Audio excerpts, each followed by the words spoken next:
Welcome to Portland Stadium in town, Portland. Jay Hopper and Jeff Scully along with CTV 30's first coverage of Thornton Academy's 1991 baseball season.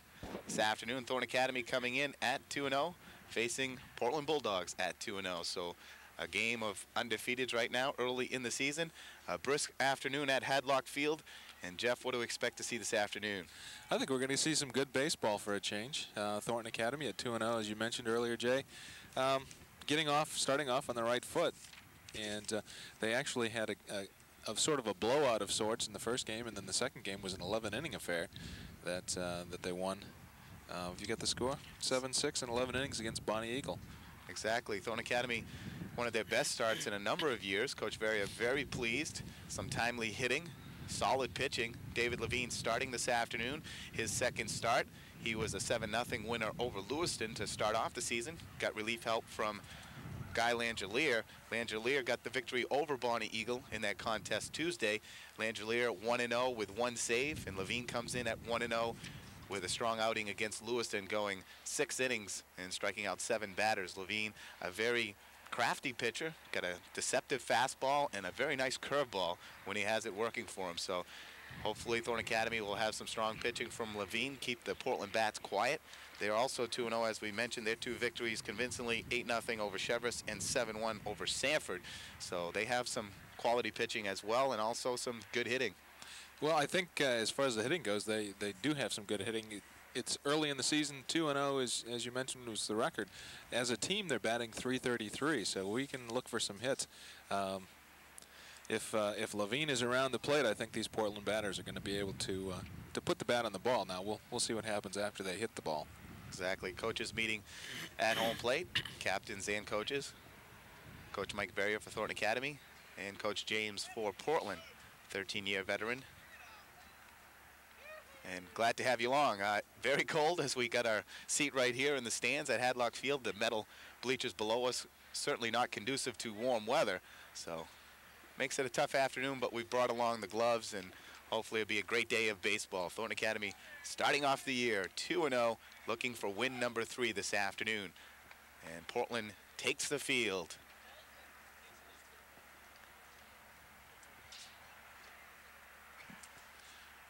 Hadlock Field, a great place to play baseball. Nice fence all the way around, high wall, 315 down the left field line, 320 down the right, and 400 feet to straightaway center. So not necessarily a hitter's park unless you pull it right down the lines. It's a long way to go, and the wind blowing out to left field this afternoon. So if you get one up towards left, it may carry out there. Yeah, it definitely is a nice ballpark. It's probably one of the nicer ballparks in the area now that the ballpark from Old Orchard is gone. I would say that this is probably the best kept stadium and diamond in the area. And we look for a good game today. Just to set the defense for you for Portland, for the Portland Bulldogs. We don't have first names for any of these players, so we're going to make them up as we go along, I think, Jay. No, we'll give you their last names. Starting, Jensen will be on the mound. Starting, we don't really have his record. Looks to be a pretty big right-handed pitcher, and I would guess he's got some control because they've in their first game they pretty much handled. Looking from my notes here. Cheverus 8-0. Cheverus 8-0, and I would guess that this is probably the pitcher that pitched against Cheverus. And I would say he must have some control, and looks to have a pretty good fastball just from his warm-up tosses. Pike on the mound. Gaudette behind the plate. At first base, Boomauer. Shortstop would be Milliken. Dyer at third. Legage playing second base. Alexander in right. Pike in center field, and Napolitano in left. And Thornton Academy starting their offensive lineup today. Leading off and pitching will be David Levine. He'll be followed by Jeff Kamari at second base. Matt Cook, the number 3 hitter, and batting fourth today, the first baseman, Chris Nason. Are you going to sing the national anthem, Jay? I am not. My singing career was short-lived, and I think it's officially now over. I think all of Saco and Old Orchard breathing a sigh of relief right now. Anybody that saw the first appearance of Rick Roy in Harper Sports Talk definitely breathing sighs of relief. All right, we're set for action. David Levine, the pitcher, steps into the box. And we're underway. High, ball one.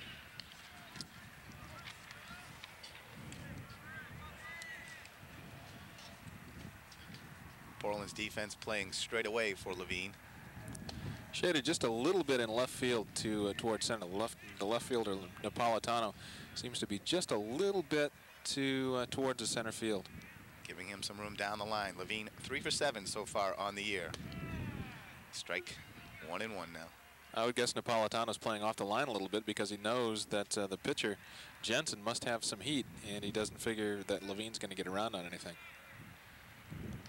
Low in the dirt, ball 3. 3-1 now to Levine. We'll see if he'll be taking early in this contest.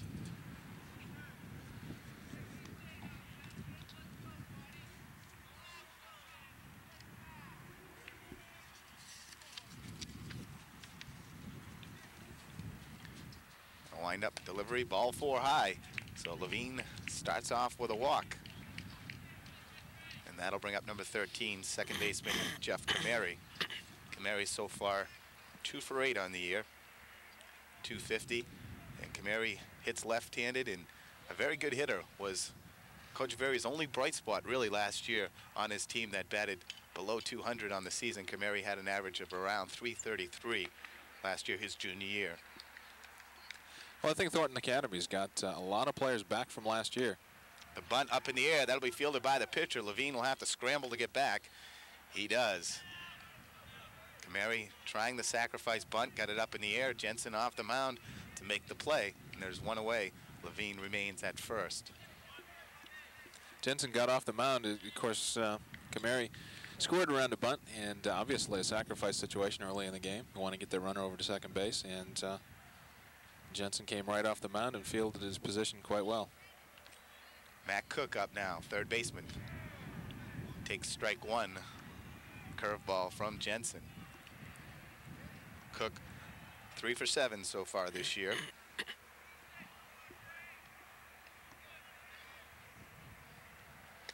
Ball up high. As I was saying, it looks like a lot of the same names that were on the team last year are back again this year for another season with Thornton Academy, and that can only prove to be good for Thornton Academy because they've got all that experience from last year. Strike 2. That looked a little bit low. Matt Cook steps out of the box thinking of the same thing. It's now 1-2. Thornton Academy only lost 2 players last year. They're 2 captains. Ground ball towards second, could be 2. High throw there, he has to make the tag, does a shortstop. A nice play by the shortstop. LeGage fed it high to Milliken, and Milliken fielded it off the bag and then reached down with a bare hand and tagged out David Levine for the force out. So play 4-6. And there's 2 away, and that'll bring up Chris Nason. Chris had the big hit on Tuesday, knocking in the winning run in the 11th inning to beat Bonnie Eagles 7-6. The runner goes. Strike, throw high, and Cook will be in there. Stolen base for Matt Cook. Great jump for Matt Cook, taking off on the first pitch. So Nason a chance to deliver again. Runner on second, 2 outs. Think he's taking a chance with 2 outs there, Jay? Not really, because when there is 2 outs and your number 4 hitter, you want to put the guy in scoring position in case he just pokes a single. If not, he gets out. You got your 4th hitter coming up to start off the next inning.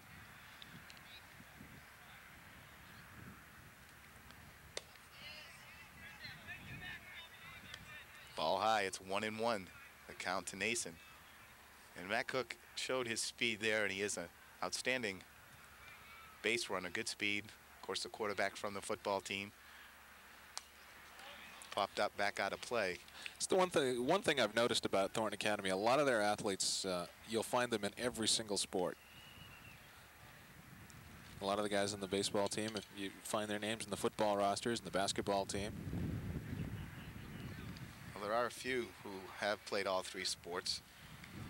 Matt Cook being one that strikes me right away. But then there's a couple that played the basketball and the baseball, not playing football, as in Jeff Kamary and Guy Langelier.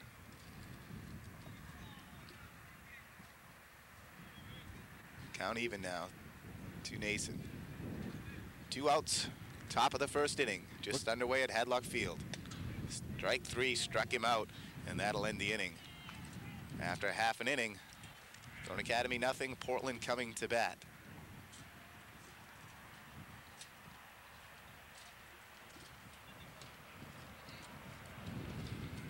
I'll tell you one thing, it is cold up here. My hands are freezing. That's the only smart thing I did today was get the gloves out. Brought the gloves here with us.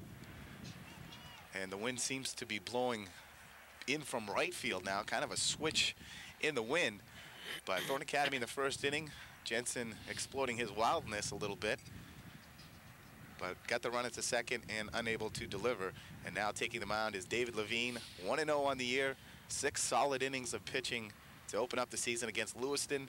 We saw him last year.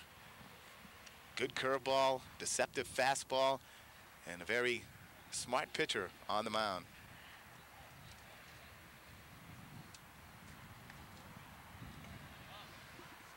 Due up for Portland this inning, it'll be Brandy Alexander leading off, playing right field. Guy Gaudette, the catcher, and Turn Pike, the center fielder. Jay Berman. It was on your suggestion, I went with it. I loved your call of Brandy Alexander, so I had to go with that one. Well, there aren't too many names that really lend themselves to things like that. So when you see the chance, you got to take it. And Berman does amuse me and baffle me sometimes with the way he comes up with some of them. He takes license occasionally with a name and really... But that's what he's paid to do. I mean, he sits there all day and thinks about it, so he's got plenty of time to work on these names. So number 20, Alexander, the right fielder, will lead off things for the Bulldogs.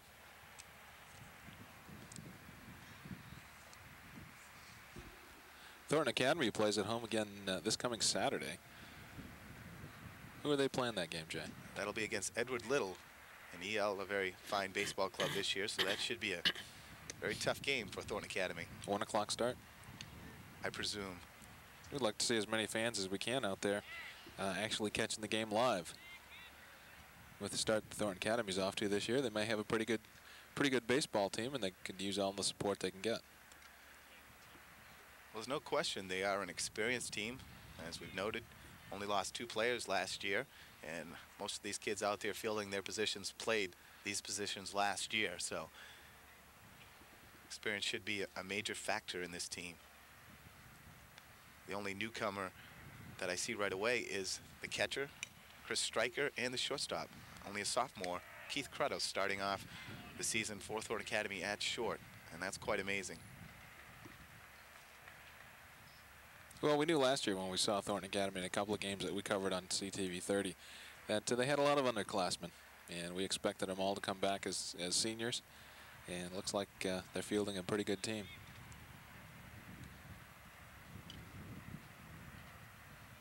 Count 2-1 now to Alexander.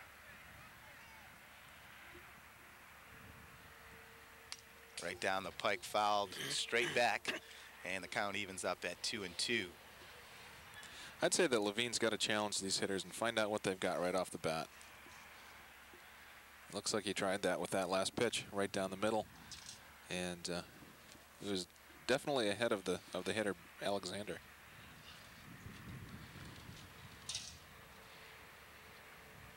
Two delivery, high, ball 3. The count is full. What you want to do as a pitcher is establish yourself early in getting out in front of those hitters. You want to take charge as quickly as possible and throw as many strikes as you possibly can. That's how the big guys do it. The successful ones, anyway. And it's ball 3.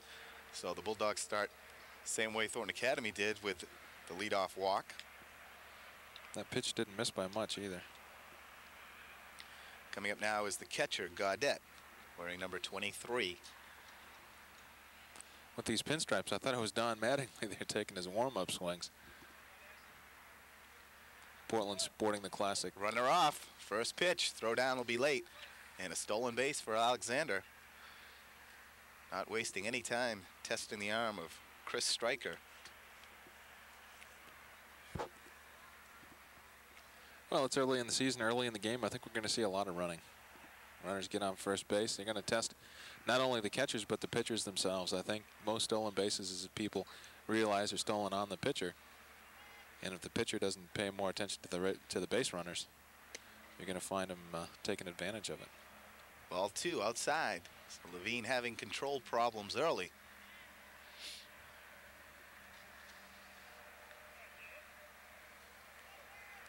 What a great spot for a baseball game.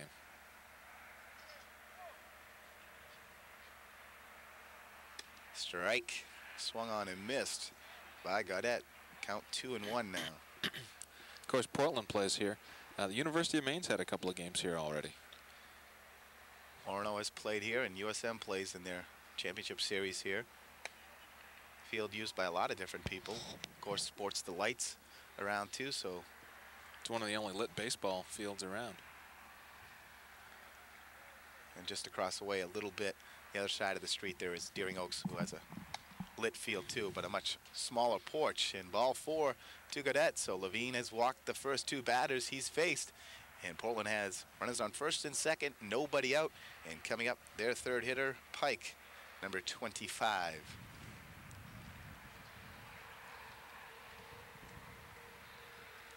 Turn is his first name? Exactly.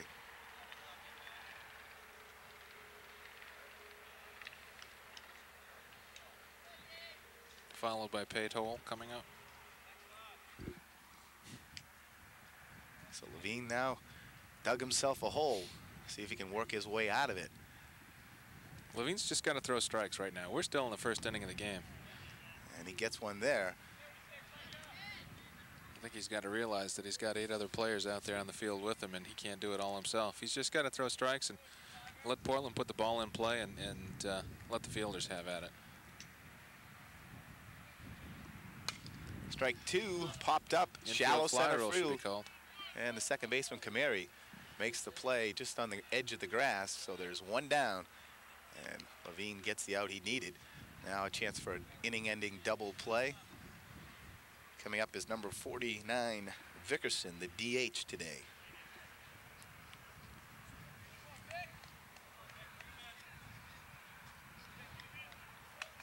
I think we'll have to make it our goal today to come up with a nickname for Vickerson. It's going to be a tough one.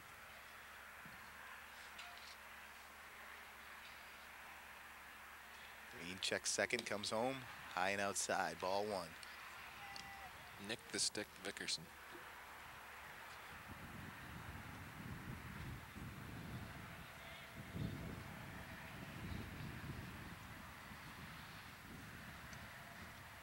Levine checks second again, comes high and inside. 2-0.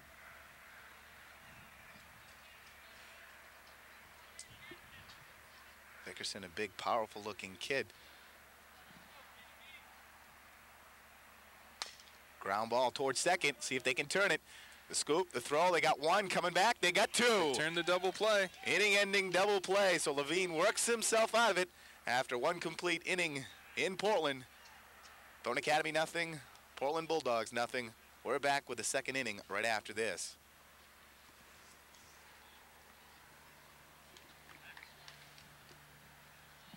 Back at Hadlock Field in Portland, Jay Harper along with Jeff Scully. Cameraman working the sidelines today, Mark Cantra. And a very nifty double play turn there. Kameri to the shortstop, Keith Crutto, the sophomore, and firing it on over to Chris Nason, getting the inning-ending double play. And of course, being helped by Vickerson, the big kid, running down the lines, not having the greatest of speed, and they get themselves out of a big jam. Both teams leaving a runner after the 1st inning. And Portland really had great chances with 2 men on and nobody out. But they got the pop out in the double play, and we're still even at nothing. Let's hope we don't see a game like the Red Sox had on Patriots Day, a 1-0 affair gone 13 innings. I don't think I could stay out here that long with the weather as cold as it is. That's what I was going to say. I don't mind the 1-0, but let's not go 13. These metal benches aren't helping matters at all.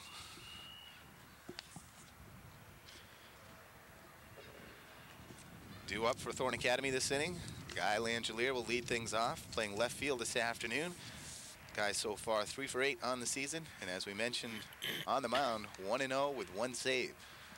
Chris Stryker, the catcher, will bat second in the inning. Don D. Wright, the center fielder, will bat third, and Goose Goslin, playing in right field today, is the cleanup hitter in this inning. I have to ask you, Jay, what kind of parents would name their kid Goose? I don't think this is a full name that he was given at birth. It's not his given name? No, but I think the team has decided that they like it enough and he likes it that they're going to go ahead and put that on his lineup card, but I don't know. I questioned it when I got over there and got their lineup, but they all just said, yeah, that's his name. Well, they should know. We don't have to worry about giving him a nickname. Well, maybe we should give him a real name. How about John? John Boy Goslin. All right, Jensen starts off the second. Langelier in the box. Strike one down the middle.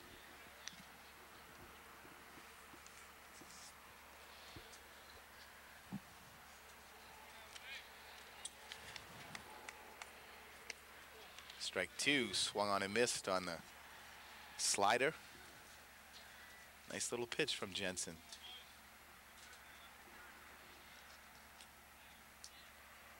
O2 delivery from Jensen. Oh. Strike three looking. That looked a little bit low, like about 6 inches. Guy Langelier, very tall and slender, 6'3", and yes, that was down below his knees. But as a hitter, you got to be up there protecting. Langelier knows that as he goes back to the bench too. Coming to bat is Stryker, catcher. And right now in the season, he's 0 for April. 0 for April. Unbelievable. Looking for his first hit of the season. Of course, only playing 2 games, that's not a big deal. No. I feel like Jody Reed's just about 0 for April. My thoughts exactly. 3 for 32, I believe he is. I think it's even worse than that. Stryker looking for his first hit. Inside. And the count works to 3-0.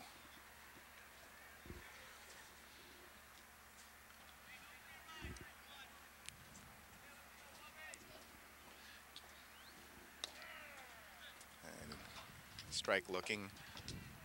It's kind of funny, Langelier being a good hitter would stand up there and have 3 quick strikes on him.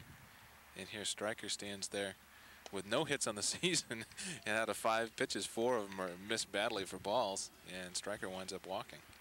It is ball 4. Runner on first now with 1 away. Top of the second inning. Both teams 2-0 records starting off the season. Very important game for these clubs' psyche. And coming in now is number 6, Don D. Wright. Don D. also 0 for 7 so far this year. Looking for his first hit. It's my understanding, Jay, that this game won't count in the Telegram League standings. As Coach Very explained it to us, the first 4 games of the year count in the state tournament.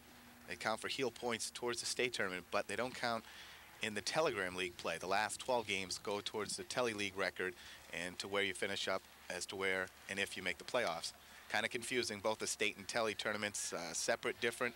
When Coach Ron Cody of Biddeford was on my show a few weeks back, I asked him which was more important.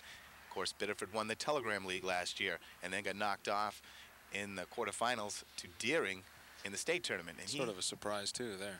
Exactly. He felt, though, it was more important to win the state tournament than the Telegram League, even though they had won the Tele.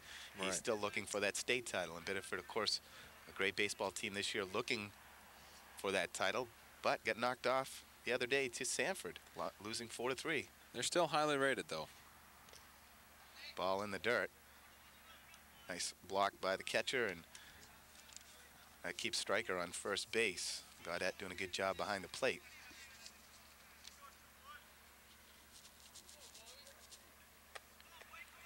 One down, runner on first. Don D. Wright, the batter for Thorne Academy. Ball high, and he walks 2 in a row. So, 2 batters without hits so far in the year, and Jensen gives up 2 maybe very costly walks. And now stepping up is Goose Goslin, the right fielder. Goslin 0 for 3 so far this year.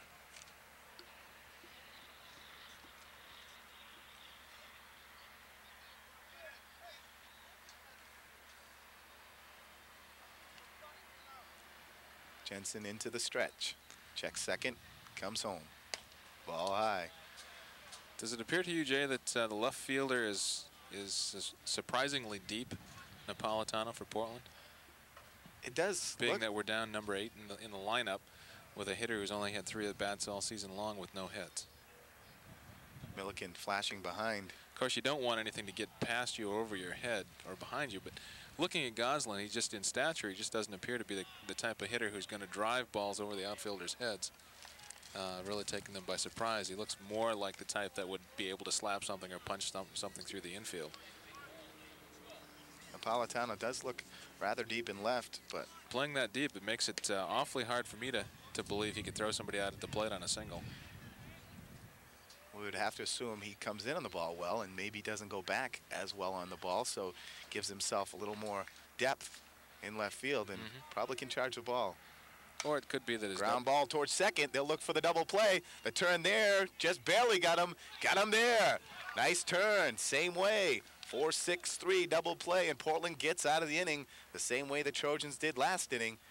And after 1.5, we're still knotted up at 0. Thornton Academy leaves 1 runner on, as they did in the first. And Portland now comes to bat.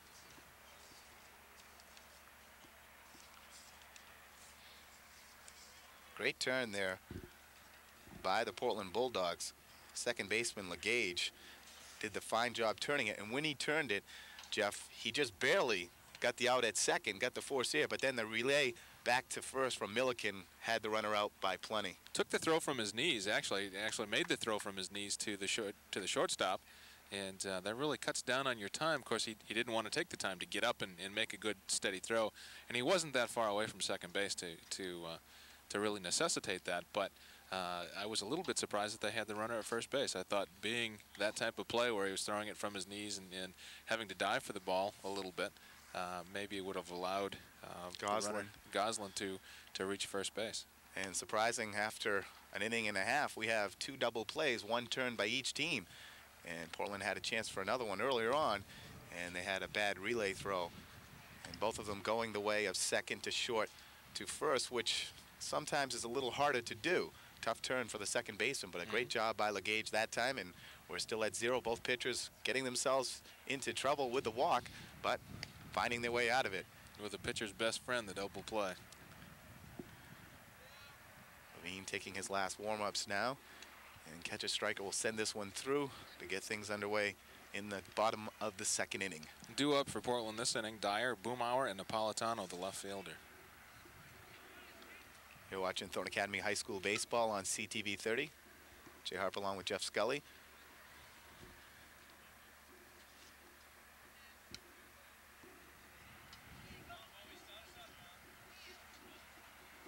And Dyer, left-handed hitter, playing third base, wearing number 6. We could turn the nickname around and call him Dyer Need.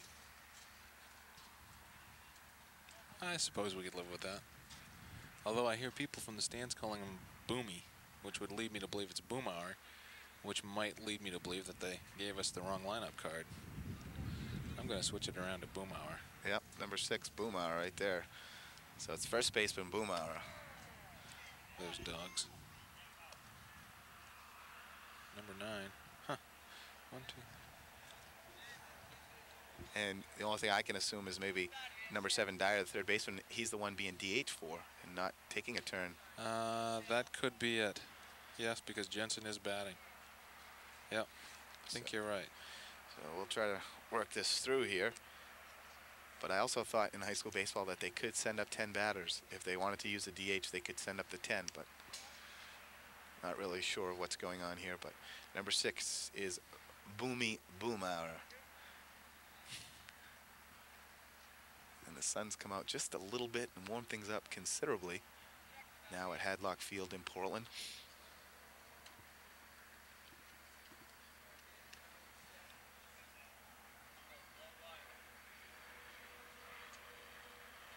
delivers, curveball, poked out toward shortstop, and Crutto settles under it, makes the play, out number 1.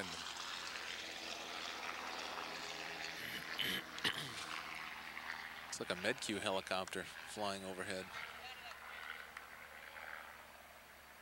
And a track meet going on right next door. Fitzpatrick Stadium. I assume Thorne Academy involved in that as well. Strike inside, so Levine wildness seems to be under control here in the second. That was a nice curveball that he got Boomhauer to pop up to the shortstop on. 0-1 count. Strike 2. Levine working quickly and now jumps ahead 0-2. I'm going to say that this umpire's strike zone is a little bit lower than what the players would like. I think Langelier was called on a pitch that was probably well enough below his knees not to be called a strike. And Napolitano checks his swing and hangs in there, 0-2.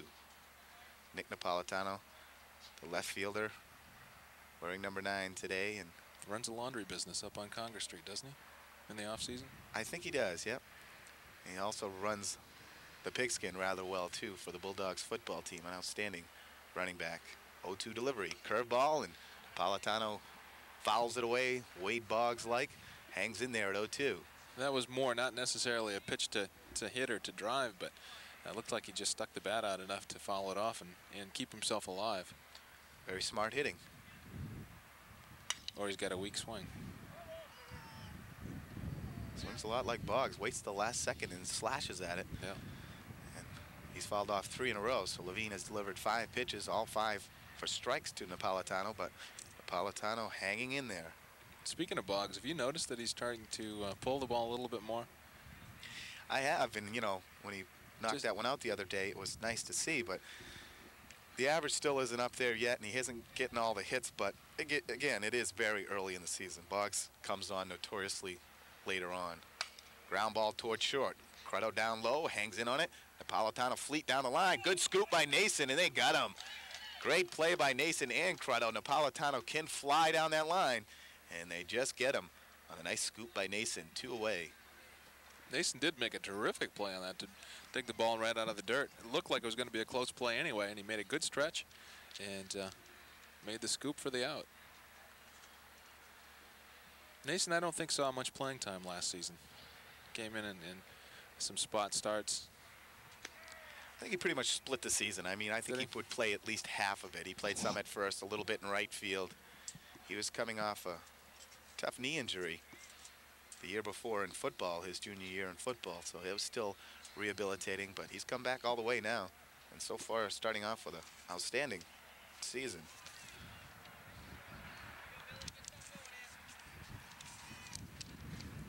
One count, 2 outs. Into the box now is Milliken, the shortstop. Ground ball towards Nason. Nason goes over, makes the play. He's going to have to hurry, but he does and makes it himself. So 3 unassisted, and that'll end the inning. After 2 complete in Portland, Thorne Academy nothing, Portland nothing. We're back right after this on CTV 30.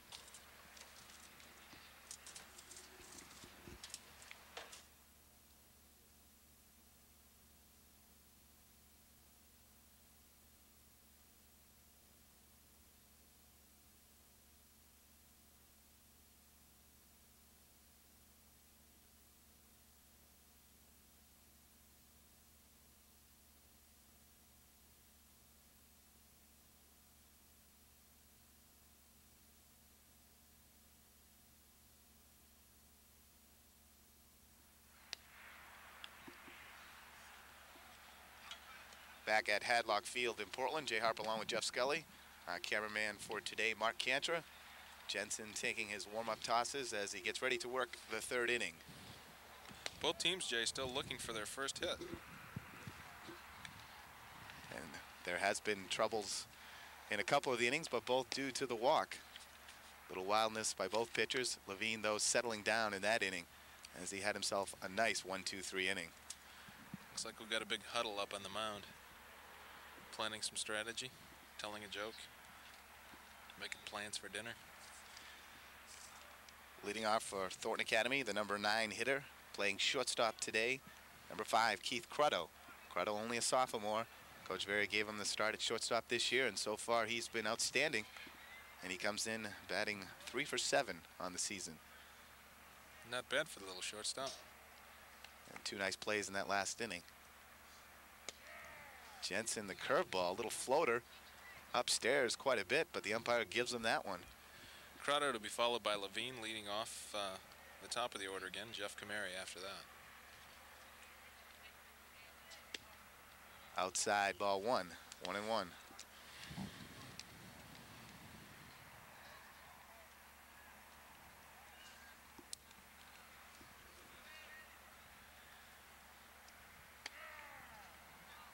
The umpire very generous again, low and away, but strike 2.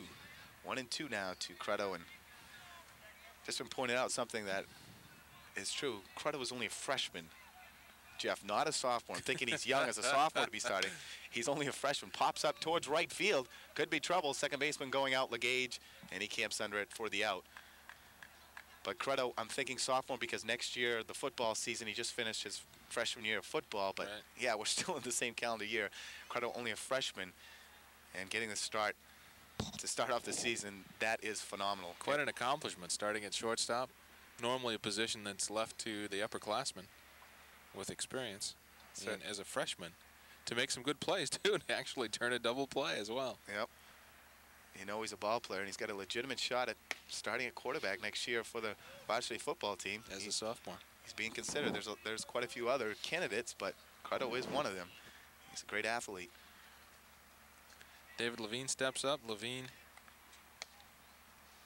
was erased in a double play in the first inning after reaching by way of a walk.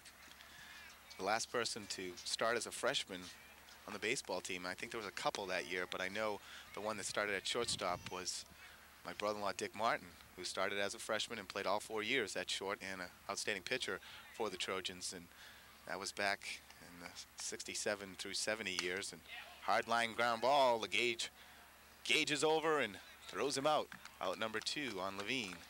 Hard hit ball in the hole between first and second. LeGage ranged over, made a nice play. And we got 2 away in the top of the third. Kamari up. You might remember Kamari tried to bunt his way on, or actually sacrifice Levine over, and popped the ball up, and the pitcher made the play. Unassisted Jensen on the pop-up. So Kamari now 2 for 9 in this young season. Little curveball, strike 1. Curveball doesn't have a whole lot of movement on it, but it works nice as a kind of a changeup.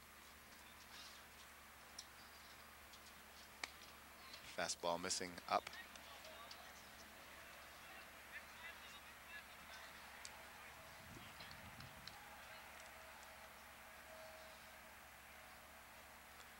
One delivery from Jensen.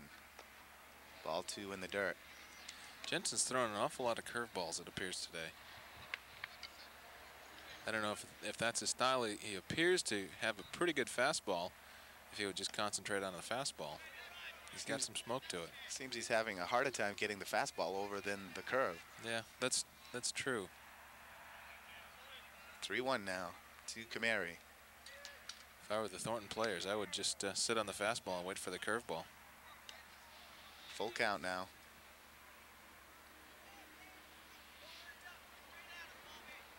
Three balls, 2 strikes, 2 outs. Top of the third. Pitch a little upstairs, but Kamari goes for it. Hangs in there at 3-2. I think we should note that that's the real reason I didn't want to bring my car all the way up to Portland's, because I wanted Mark Cantra's car out there in case he had to catch a foul ball in the windshield with it. Ball 4. Knowing that there are an awful lot of foul balls that head out to the parking lot here at Hadlock Field. So Kamari draws a 2-out walk, and that'll make room for Matt Cook to step into the box. Last time up, Cook reached on a fielder's choice. So he's now 3 for 8 on the season. Cook pops one back, out of play too. You got Mark a little tense now when those balls go back there. He's checking quick. He's leaving his camera unassisted for a few minutes and going to check his car. In between innings, he's going to go back up his car. He's going to go park it over at McDonald's. Jensen missing outside. Count even at 1. Kamari, good speed over at first. We'll see if Coach Very will send him with the 2 outs. And Cook at bat. Doesn't go there. Ball in and out of the mitt of Gaudette. Is that a foul tip? I don't think he got a piece of it. No. Count moves to 1-2, so Jensen ahead of Cook. Thorn Academy still looking for their first base hit. There he goes. Shot into the gap in right field. That'll score a run. Kamari on his horse. Cook looking for 2. And Thorn Academy jumps on top 1-0. The hit and run perfectly worked. Matt Cook sending it to the gap in right center field. And the Trojans get their first hit and first run, all with 1 swing of the bat. Great job of hitting and running there by the Trojans. Matt Cook got the low outside fastball and went with the pitch and sent it out into the gap. Perfect example of how walks can kill you. If he hadn't walked Kamari, if he'd pitched a little bit more carefully to Kamari, he might not have been in a position to give up that run with a double by Cook. And now with Nason at bat and Cook at second, we got the same scenario as we had in the first inning. 2 outs and Cook on second, Nason at the plate. Last time up, Nason went down swinging. Takes strike 1. Had a good cut on a fastball, but just missed it on that strikeout.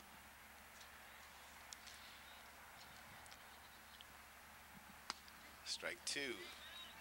Swung on and missed. Johnson giving a steady diet of fastballs to Nason.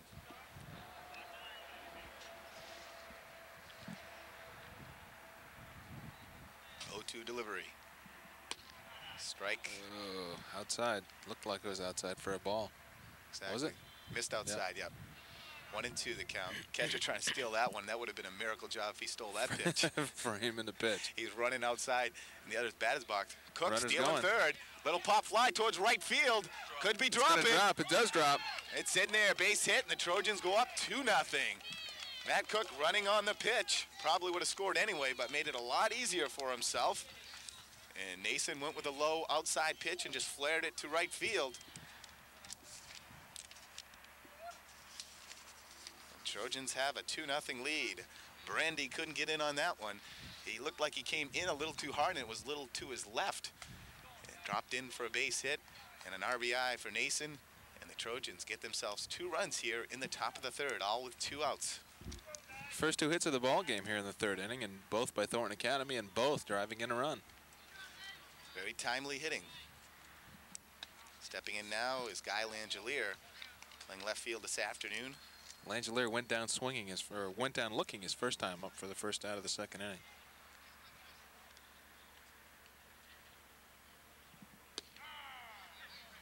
Strike on the outside corner. Langelier should take some dirt and rub it right on his kneecaps on his pants so the umpire can have a clue as to where the strike zone is. That ball appeared to be a little bit low as well.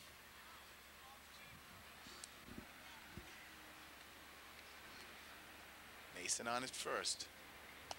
Curveball. Langelier way out in front of that one. It's 1-2 now.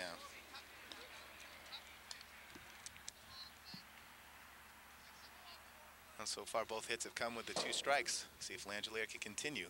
Got to protect now with the 1-2 count. Fastball down the middle, fouled up, back out of play, and the count hangs at 1-2. Langelier with those last couple of swings has the appearance of sort of lunging for the ball. Even though that was a fastball, you tend to lunge for a curveball once in a while. Pop that one up, be down the line to left field. A long chase for everybody. I think it's going to just get out of play. That would have been in there had it been about 1.5 feet to the right. Just foul in that zone where no one could get to it. As we've noted, Napolitano shading way towards center field, giving a lot of room down that left field line, and it was a long chase for Milliken, the shortstop, along with Dyer, the 3rd baseman. So count hangs at 1-2. Langelier hanging in there.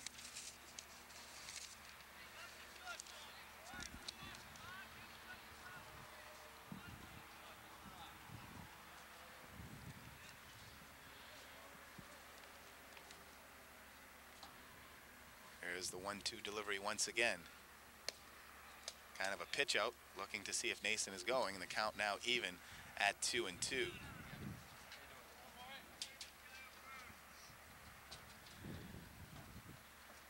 Nason on it first, 2 outs. 2-2 count. Shot down the left field line, foul. That ball was drilled. He was right on top of that one. Just a little bit foul, a little bit out in front. Count hangs at 2-2, along at bat for Langelier. And he's making Jensen throw a lot of pitches right now. It's also a long at bat for the Trojans. I hope that when Levine gets back out on the mound, he's still able to stay warm, stay loose. That's always a concern in these early days of the season. Cold weather, brisk wind. 2-2 delivery again. Swung on. Tip foul, hangs in there. So Langelier just got a piece of it. Gaudette couldn't squeeze it. Count remains 2-2.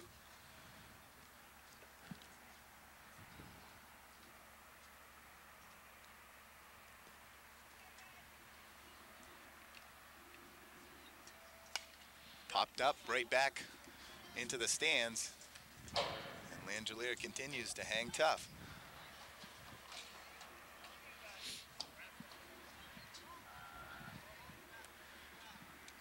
Jay, I'm going to go out on a limb here and say that this is the first ever Thornton Academy baseball game that we've done away.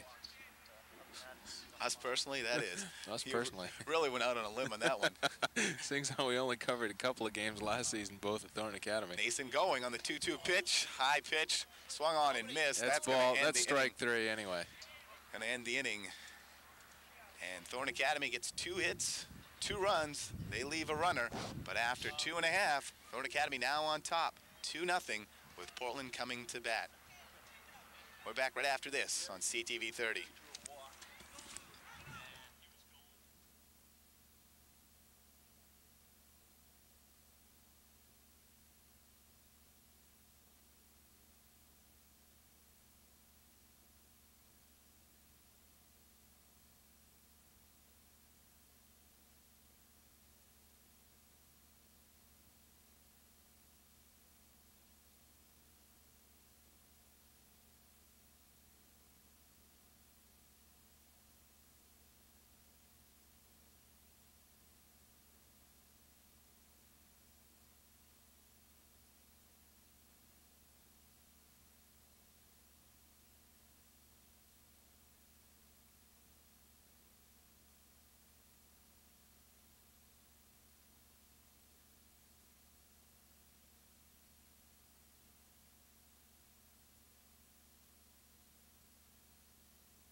Once again, back at Hadlock Field in Portland. Thornton Academy now leading 2-0 after 2.5 innings, picking up 2 runs, both coming with 2 outs in that top of the 3rd inning.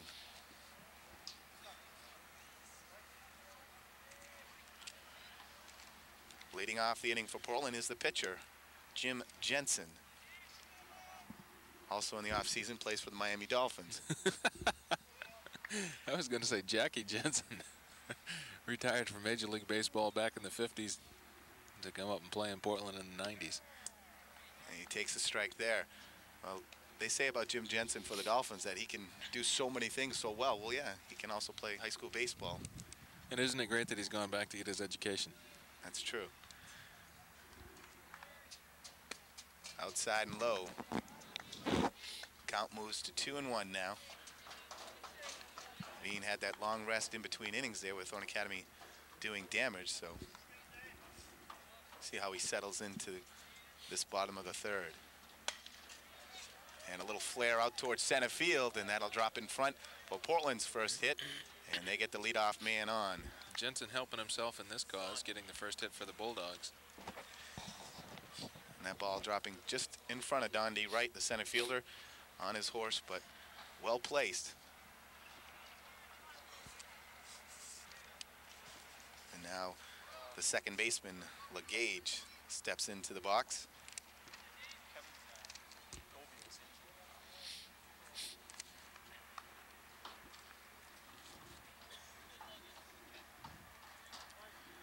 And Portland gets their first hit in this third inning.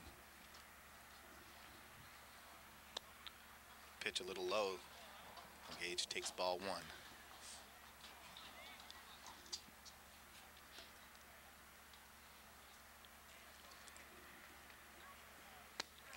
Swung on and missed. Count moves to 1-1. LeGage, a outstanding basketball player this past season for the Portland Bulldogs. Swings and misses. Strike two. LeGage being recruited by a lot of basketball coaches in the area. USM, St. Joe's, and a few others. He must be a good ball handler because he certainly doesn't have the stature for a basketball player.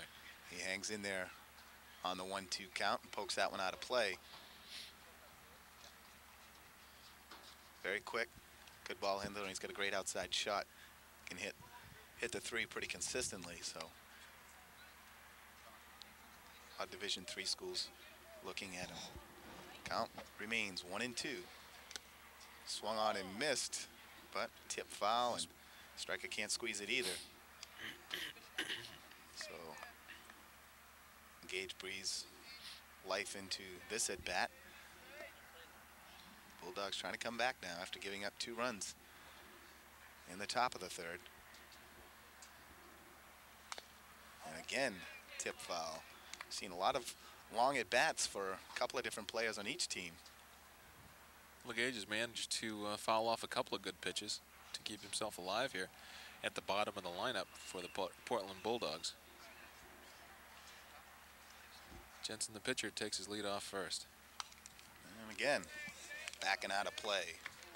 Count hangs at 1-2. And I think that hit a sort of a goldish looking car.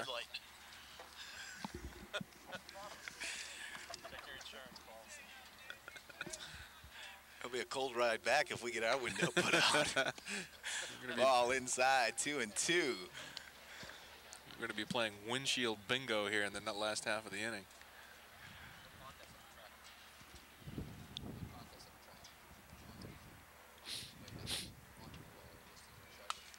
And again, backing out of play, but that's over towards the no-car area.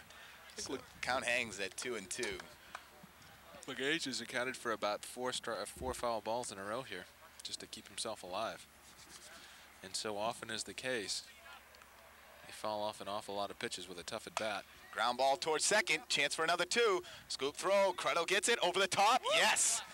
Same way, Kamari to Credo to Nason, and the Trojans turn their second double play of the contest.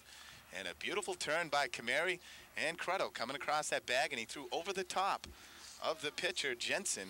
Jensen didn't go down, and Credo just came up over him and threw right through his head, and perfect throw on over to Nason.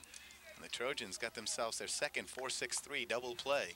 Jensen really taking a chance in not sliding, I think. You come in standing up, and you might wind up with the word Spalding engraved across your forehead. Nice curveball from Levine as he looks to get that working for him now. Alexander, first time up, led off the game for the Bulldogs with a walk. Stole second base and was left at second base.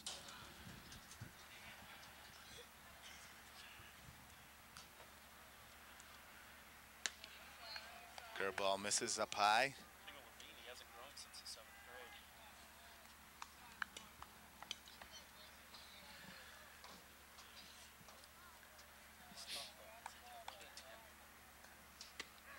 Strike 2, swung on and missed by Alexander.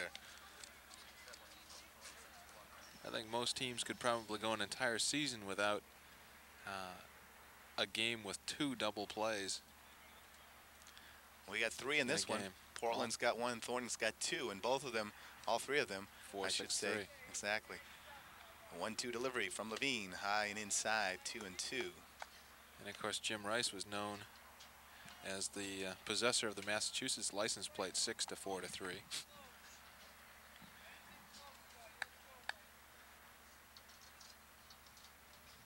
Shot to left field. Langelier drifting over the line, and he makes the play nicely, and that'll end the inning.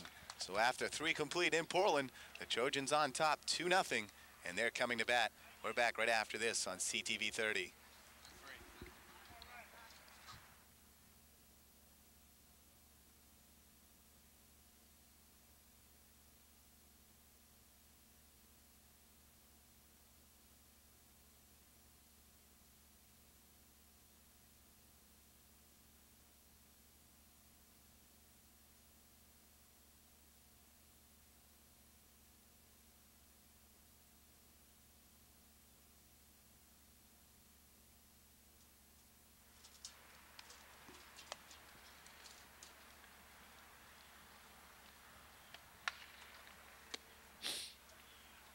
Back in Portland, Jay Harper along with Jeff Scully, and we move to the top of the 4th inning. Thorne Academy coming to bat. I have to say, Jay, I'm really impressed with these luxury accommodations here at Hadlock Field for the press. What a press box. Very nice. One of the largest ones you'll see. They put on a good spread, too. Pizza and sandwiches and sodas all over the place.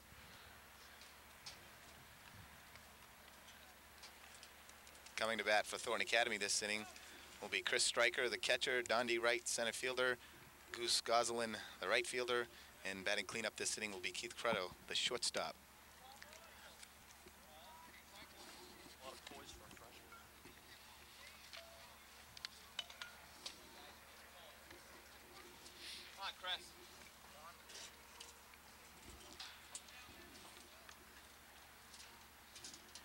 This would be a huge win for Thorne Academy if they could hold on to this lead and come away with a W here in Portland. Portland, an outstanding baseball program over the years. And certainly would be a big confidence booster for the Trojans. Thorne trying to get things back on track in their baseball program.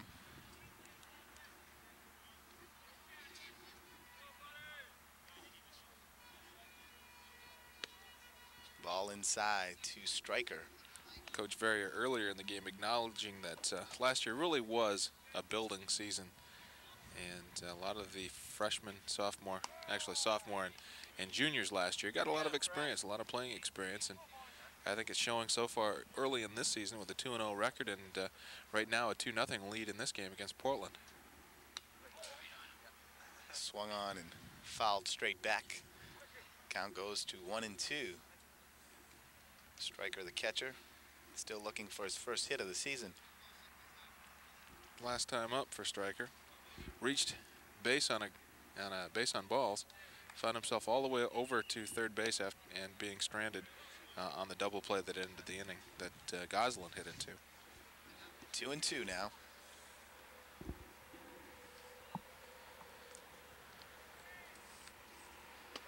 Strike 3 looking, and Stryker goes down. Jensen recorded his 3rd strikeout of the contest.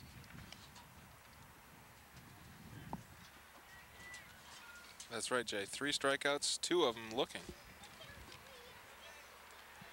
And now stepping into the box is Goose Gosselin.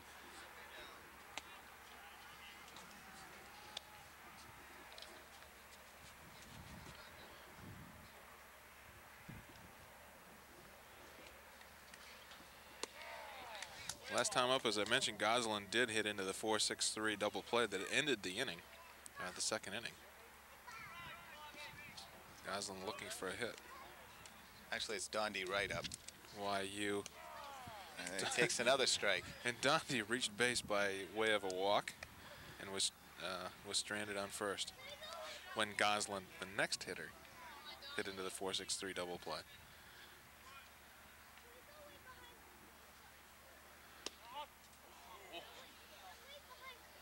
Just missing outside that time. That pitch being more realistically a ball than some of the others that were called strikes earlier in the game. 2-2 delivery from Jensen. Swung on and stroked towards the gap in right center. Soft field slows down. He'll have to turn on the jets to make it. And Dondi will have himself a double. Two-base hit all the way. With a soft field, those things shot out there, hit the soft turf and slow right down for the fielders, unable to really reach the gap and go rolling towards the warning track. So you got to be on your horse to make yourself a double. And Dondi Wright very fast and fleet going into second sliding, and his first hit of the year, and it's a double with one out here in the top of the fourth inning. It's up to Goslin and Crotto to bring him in with one out. Of course, it's so important taking that extra base, Jay. He could have held at first base and had a sure single. But then again, you've got the double play possibility. This sort of eliminates that. It really eliminates the conventional double play. And another strike called there, and that was definitely low and outside. And the umpire even shocked himself when he called it. He stood there and held for a second and said, did I really call that? I think he's having spasms in his right arm. Got to get back, pick off play to second. Milliken sneaking in behind right. Throw from Jensen just a little late. Looked to be sort of the timed play there where Jensen really wasn't looking at second base when he spun around and made the throw. It was prearranged. Milliken trying to keep him close. And that time, a strike, and quickly 0-2. Goslin looking for his first hit of the season as well. Coming in 0 for 4. He's 0 for 1 on the day. Runner going. Runner goes. Goslin reaches out, throw Looked down, like he's the hit safe. and run was on. Nice speed by Dondi Wright, stealing third base, so he moves over to third, but with a strikeout, that eliminates the chance for a sacrifice fly into the outfield. There's now 2 away in the top of the fourth inning. And that brings up freshman Keith Crotto, the shortstop. It appeared to me that more than just the straight steal was on that time, Jay. I think Goslin really swung at a bad pitch, probably trying to protect the runner a little bit, and wound up striking out himself. Shot towards the left field line. That'll score another run. We'll see if Crotto will try for 2. It's by him. He'll get 2 easy. And Crotto legs it out. Looks towards third and holds up. And a nice hard drive down that left field line. Plates another runner, and Thorne Academy now leading 3-0. And we'll give Crotto a double on that one all the way, Jeff, because I think he would have got 2 even without the ball getting past Napolitano in left field. I think so. With Napolitano playing in the position he's playing, so far away from the left field line, I think he was probably over a little bit too far towards center to really have a play at second base on that. We'd have to give him a double. Crotto jumped all over that first fastball and just drilled it over the third baseman's head, Dyer, and down the line. The Trojans got themselves an added run here in the top of the fourth. Another run coming with 2 outs. Thornton Academy has 3 hits on the day, and all 3 are doubles. And all 3 have plated a run. Except the Nason's hit wasn't a double, it's a single. So they got 4 hits actually. That's right. 3 doubles. Yeah, that's right. 3 doubles and a single, and Nason with a single in the 3rd inning. And the leadoff double this inning. Well, Dondi Wright's double didn't plate the run, but 3 out of the 4 have been doubles, and 3 out of the 4 have been for RBIs. So the Trojans taking full advantage of the base runners they put on. Levine swings and misses on a low and outside pitch. And that'll end the inning. After 3.5 in Portland, Thorne Academy, though, adds 1 more, and they now lead 3-0 with the Bulldogs coming to bat in the bottom of the 4th.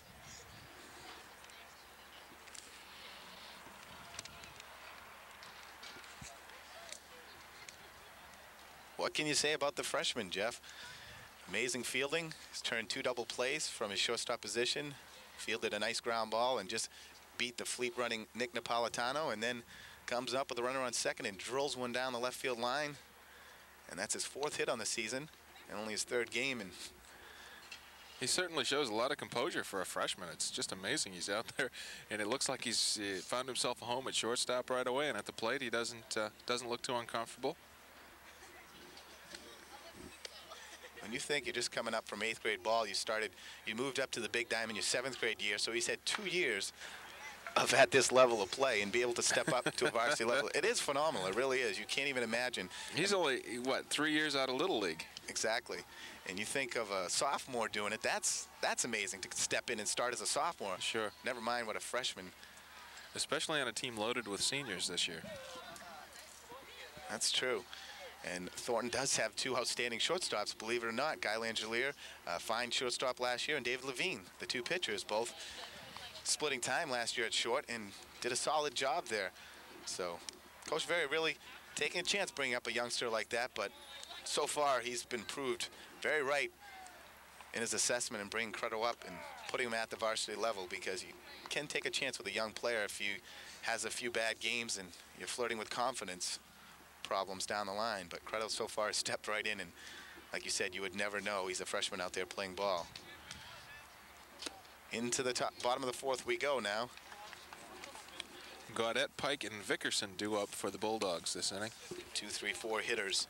Gaudette reached on a walk his first time up back in the first inning and was retired on the double play. High shot towards left field. If that gets some wind with it, could be trouble. Langelier having problems with it. It's in the warning track, rolling to the wall, and Gaudette will have himself a stand-up double. That thing was skyrocketed towards left field, and with a little bit of wind, Langelier had trouble getting back on that one. He had to go back quite a ways, and it seemed to hook a little bit on him and found itself a landing spot in the warning track. That's only the second hit of the game for the Bulldogs so far.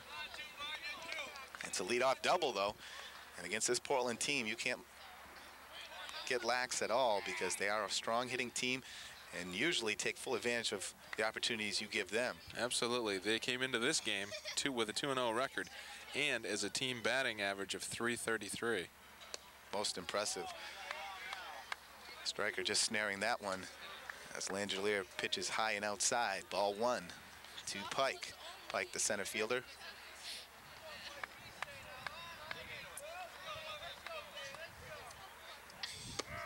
Strike 1. It's that low strike. Both pitchers seem to be getting it, so as long as he's being consistent and fair, I imagine we're going to lower the strike zone a little bit.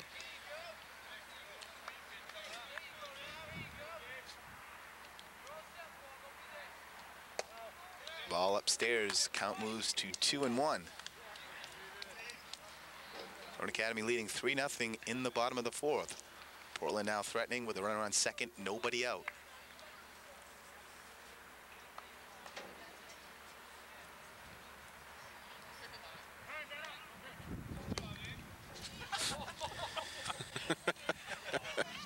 And you gotta like that one. You make the call. As the batter called time, the umpire gave it to him. Levine followed through, which he should do, and threw the pitch to Striker a little high and uptight, and the umpire was caught off guard and went barreling away, thinking it was going to get past Striker, and fell about 5 feet behind the plate. Ball 2 upstairs. Ball 3, actually. 3-1 is the count now. So Levine threatening to put 2 men on with nobody out. And the big number 4 hitter, Vickerson, due up next. Vickerson, the DH, batting in the cleanup spot, so you know he's probably had experience hitting the ball. And he gets a little bit of help there from the ump, and the count works full now.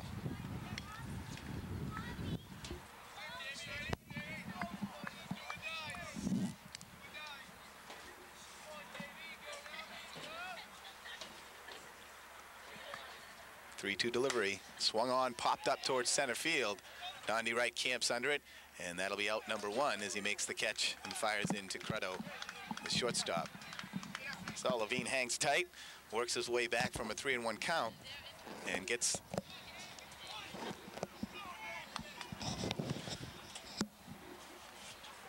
so there's 1 away now, runner on second, and that'll bring up Vickerson, number 49, the DH. Cecil Vickerson. That can't be his real name. Kind of reminds me of Cecil. Tim Langelier alongside former Thornton Academy baseball player and giving us a little help with some extra commentary, and of course pointing out that I had mistakenly had Keith Crutto a sophomore, not a freshman. So give us extra hand here. I'm sure you can pick up his voice every once in a while over the air, but as long as we don't have to pay him, that's all I care about. As long as what? As long as we don't have to pay him. as long as we don't have to pay him, that would be tough. Consider it a free. Considering we don't get paid, that'd be kind of tough to pull another guy in. As long as you show up for the alumni game, that's all that matters. Yep. Tim tells us we got a Thorn Academy baseball alumni game coming up May 19th, Sunday. Shot towards left field. Langelier coming in, makes the nice catch. Got a chance for a double play. Throw back in. Got him! Oh, he got him. Unbelievable. Langelier made the catch and then looked back, and the runner Gaudette was way off second base, gunned it in. Kameri made the stretch from second base like a first baseman, and they just got him coming back. And Thorn Academy gets their third double play of the contest. And that is absolutely amazing. 3 double plays in one game, and in a high school game, very often you'll see an entire game without a single double play. Exactly. A great play by Langelier just to make the catch. That thing was drilled out there. He came in on it, made the play, and then looked up and saw Gaudette 3/4 of the way down towards third base. And at first it didn't look like he was going to get the throw in time, but a nice low throw, one hop. Kameri made the stretch, and the umpire on top of it, giving him the out signal. So the Trojans record their third double play and work themselves out of another jam. So after 4 complete in Portland, the Trojans 3, Portland nothing. You're watching high school baseball on CTV 30.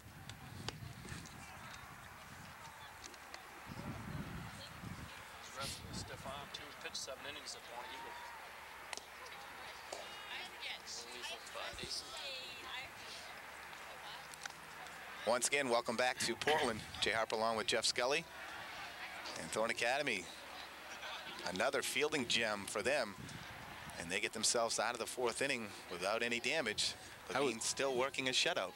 I was just about to say that Langelier, I was just about ready to make an excuse for him that he had trouble getting the ball out of his glove to have enough time to get the runner at second base. And he did get him.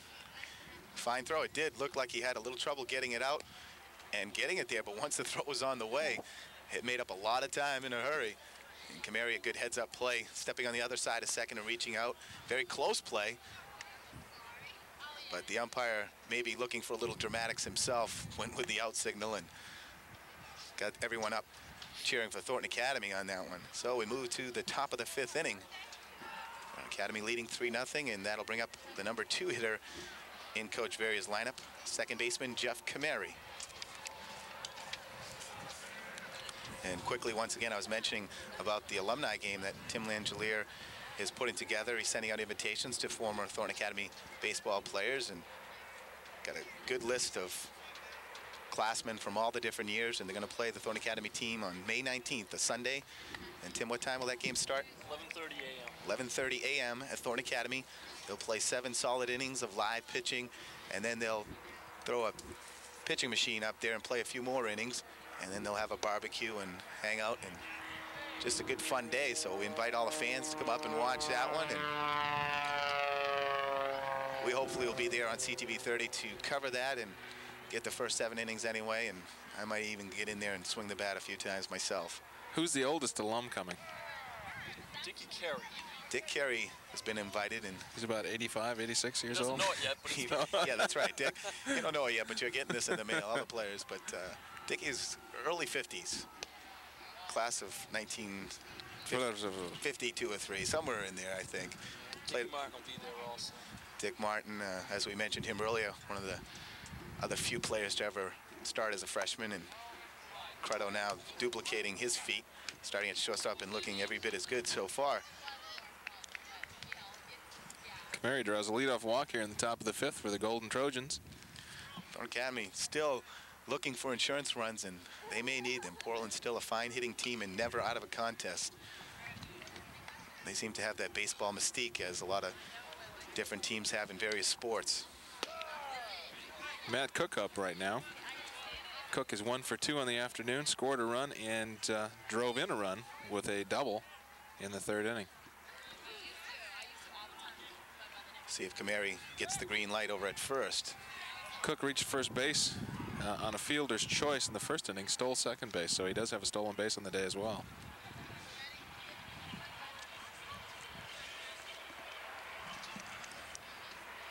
Shot down the left field line, base hit, and Kamari with the ball out in front of him will have to hold up. Each runner moves up 90 feet, runs at first and second, nobody out. And that'll bring up the number 4 hitter, Chris Nason. And it also brings out Fred James, the coach of the Portland Bulldogs. And Fred now looking towards his first baseman, and he sends him off the field, presumably to get a different glove and warm up and come on out to the pitcher's mound. Looks like you're going to make a swap here and keep. He's an excellent coach, Fred James. Now that's a switch. And a gentleman to boot. Tim Langelier telling us Coach Fred James, an excellent coach and a gentleman to boot.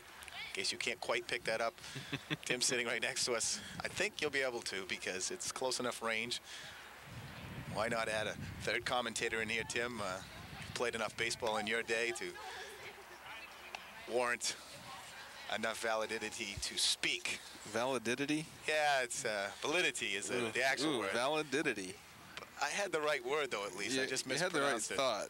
Usually I just make up words that aren't even words in the dictionary, but they sound real good, and people just let them slide by because they sound right. It's like, is that a word? And they don't really know for sure, so they let me get away with it. But I meant validity. But 4 or 5 times saying that on this cold day. Exactly. That's it. Blame it on the cold weather. Validity. Huh. I'm impressed with Matt Cook's speed. Excellent base runner. Really is, and he really showed it when he stole third base that time. And looks like we've got Dyer coming in from. No, that can't be. First baseman. Boomauer yeah. Is now pitching for Portland. Yeah, Boomauer is taking the mound. Jensen's gone to third base. Jensen's gone to third. The third baseman has come out of the game. That would be Dyer. Dyer. And we do have a new first baseman. It looks like the first baseman would be maybe the DH. Does that sound possible? It sounds very possible. It looks like Vickerson. Yeah, it is Vickerson. 49 Vickerson. So Dyer only being used for his glove and only being used until the time came for him to sit back down. He not getting a bat in the order. And then as soon as the switch came, he's the first one to leave the field. So I think they only put him in because he's his body temperature is 98.6. He certainly didn't help at the bat and didn't really have any play at third base. Thorne Academy threatening here in the top of the 5th, leading 3-0. Runners at first and second, nobody out. And the number 4 hitter, Chris Nason, has got himself a hit on the afternoon. As well as an RBI. And as we mentioned earlier, Nason, the big hit in the victory over Bonnie Eagle on Tuesday. That was an 11-inning game.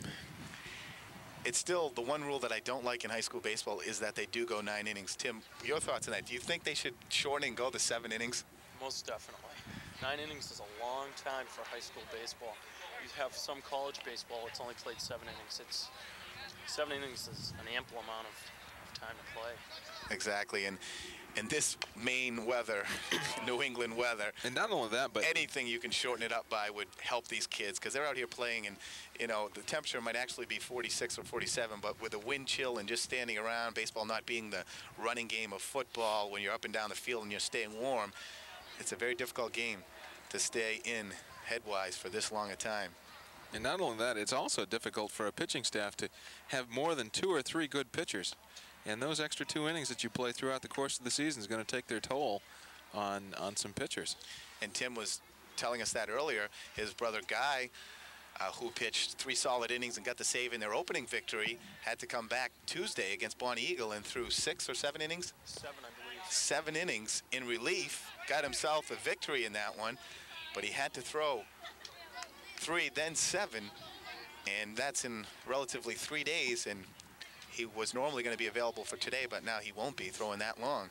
I mean, and that's all in relief. You're going 7 innings, an 11-inning game. I think that's one reason that Mike brought the freshman Crutto up too, is to save on Levine and my brother, put them in the outfield on their off days, so that they didn't have to make those long throws from shortstop. And it was a wise move on Coach Verrier's part. So smart one, I believe. So far paying dividends, definitely. And you got yourself a ball player who now comes up and produces as a freshman. Just think of what he's going to be as a sophomore, junior, and senior. He is going to be an outstanding ball player. Nason draws the walk, bases loaded. As Baumauer comes in and can't deliver, he walks to load the bases, nobody out, and that'll bring up Guy Langelier. And in case you didn't hear Tim, he says he thinks Coach Verrier brought up Crutto because of the fact to help out his pitching staff of Langelier and Levine, who I had mentioned are great shortstops, did a fine job last year. Rest their arms. That long throw, you got to make 6 or 7 long throws a game playing shortstop. In the outfield, maybe only 1 or 2 throws at most, and can save their arms on their off days. And a good point. And well, I would guess too that that the reason he brought Crutto up is because he's a good ball player. Yeah. And he had that luxury. It's quite obvious that it is to the point where to save the pitching staff and save some of the arms, but this kid can play some ball. He may be the best shortstop since Royal Fornia. Yep. And that's going back about 11 years. But Crutto also, you know, at that age, you'd think he could be a good fielder and maybe hold his own at short, but you wouldn't think his bat would be so strong. But so far, he's hovering right around the 400, 500 mark on the season, showing he can use the bat. Right now, the sacks are dripping with Trojans here. Count moves to 1-2. Langelier again falls behind. Pull the trigger. Little curveball, and he gets him out front. So Guy having a tough day at the plate so far this afternoon. Pop up to the shortstop, sandwiched around 2 strikeouts, 1 looking in the second, and goes down swinging in the 5th.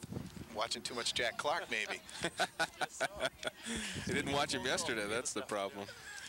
And Tim says he's going to give his brother a call after this one. Tell him to pull the trigger a little quicker there with the bat.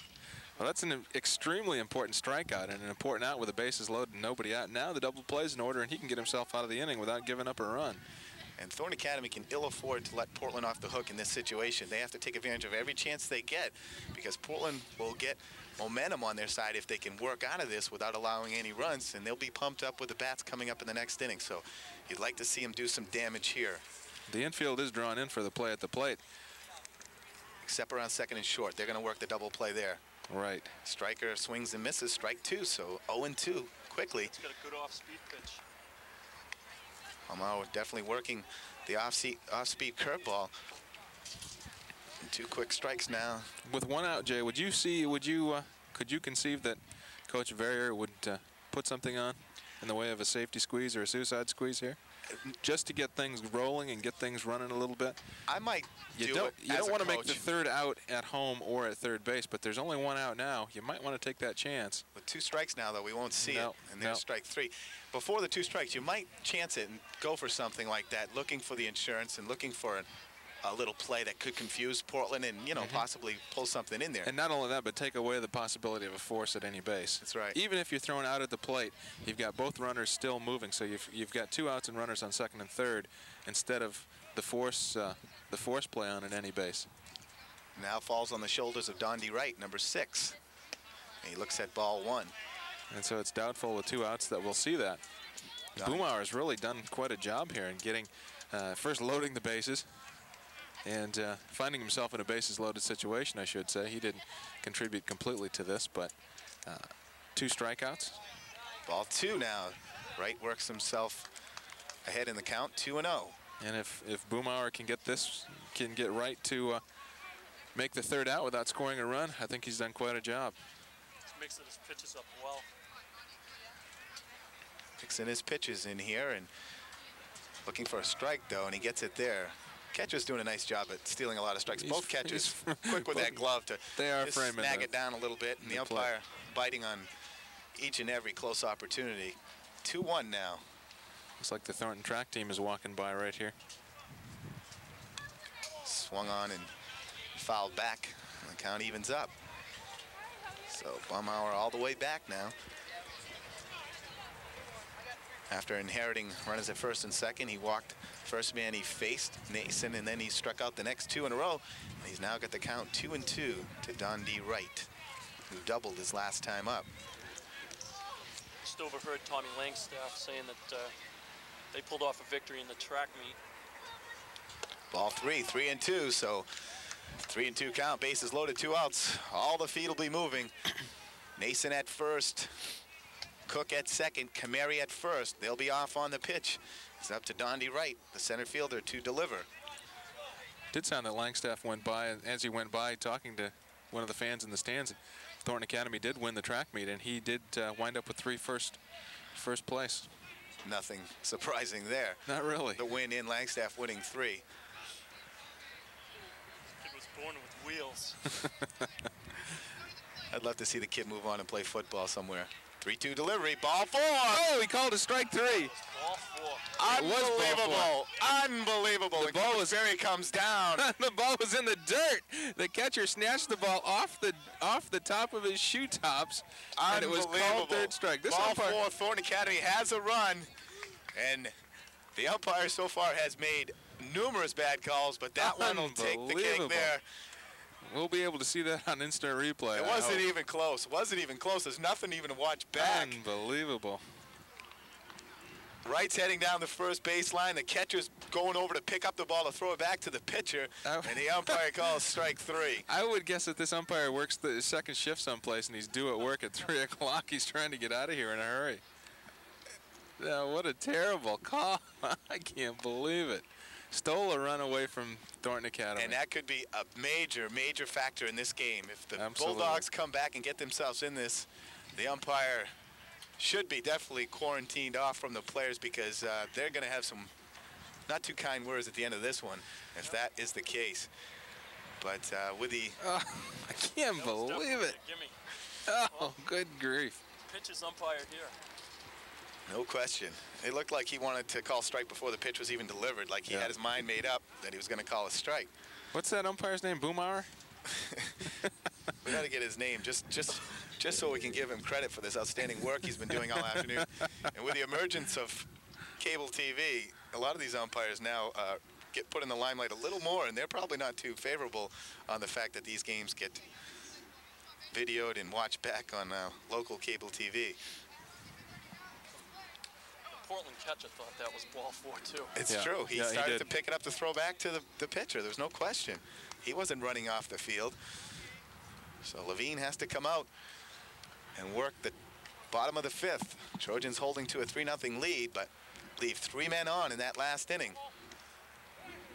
As Baumauer, with the help of the umpire, worked himself out of a jam. 3 strikeouts in that inning.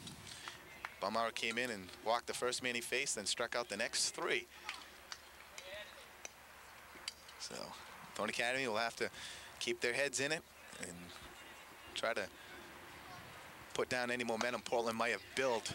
Down the third baseline, Matt Cook with a play maybe, looking up at the sun. Nice job. Makes the catch over the shoulder. And the slight sun that was out, he was looking right at it, blocked it with his glove, and caught that sideways. A nice job of fielding that ball, as Levine gets the leadoff man in the bottom of the 5th.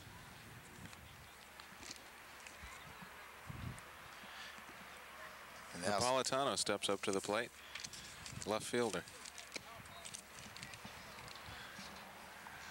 and you could take every pitch after this and say it was a better pitch than that one that he called strike 3, and that certainly was.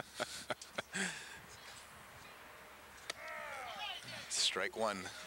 1-1 now to Napolitano. I just can't get over that. Sometimes in high school baseball, and I say this from experience as a high school catcher, sometimes you're able to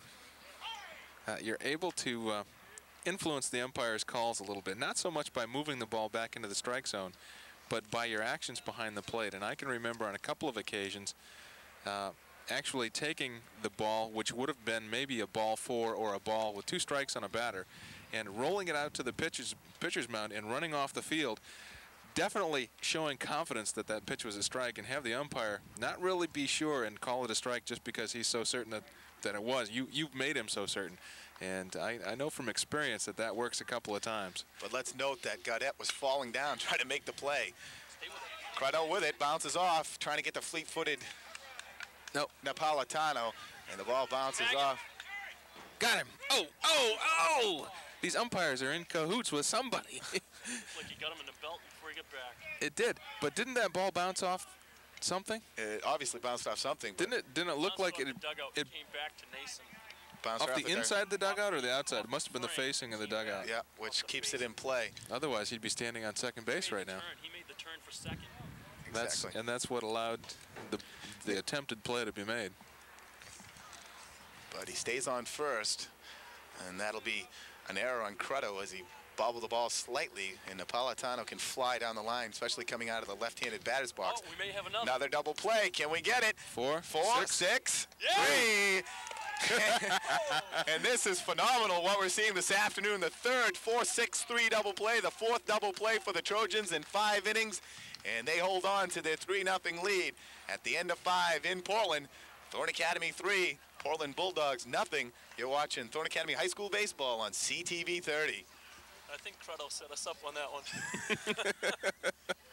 And as we're back at Hadlock Field, Tim Langelier saying, yeah, Keith Crutto maybe just set us up on that one, bobbled that first one, and let Napolitano get aboard so they can pull off another 4-6-3 double play. And we're marveling at all of their play, and especially Kamari too, because Kamari just fielding that nicely, concentrate, and just a little flip back in, and it's right there for Crutto coming across the bag, and then Crutto firing right through, and the runners are not sliding. They're staying straight up on him, and he's firing right over the top of him, making that nice throw. And a great job. And the Trojans get themselves out of trouble in that inning and really stop the momentum of Portland because of that big inning the Bulldogs got themselves out of. You could really see that they were ready to take a few swings and get themselves some runs back, but Thorne Academy fine in the field again, and we're still at 3-0. I know last year, Jay, we were both, the couple of games that we did cover for Thornton Academy, we were both kind of feeling sorry for Coach Verrier and his lackluster team, and having to go it with so many underclassmen.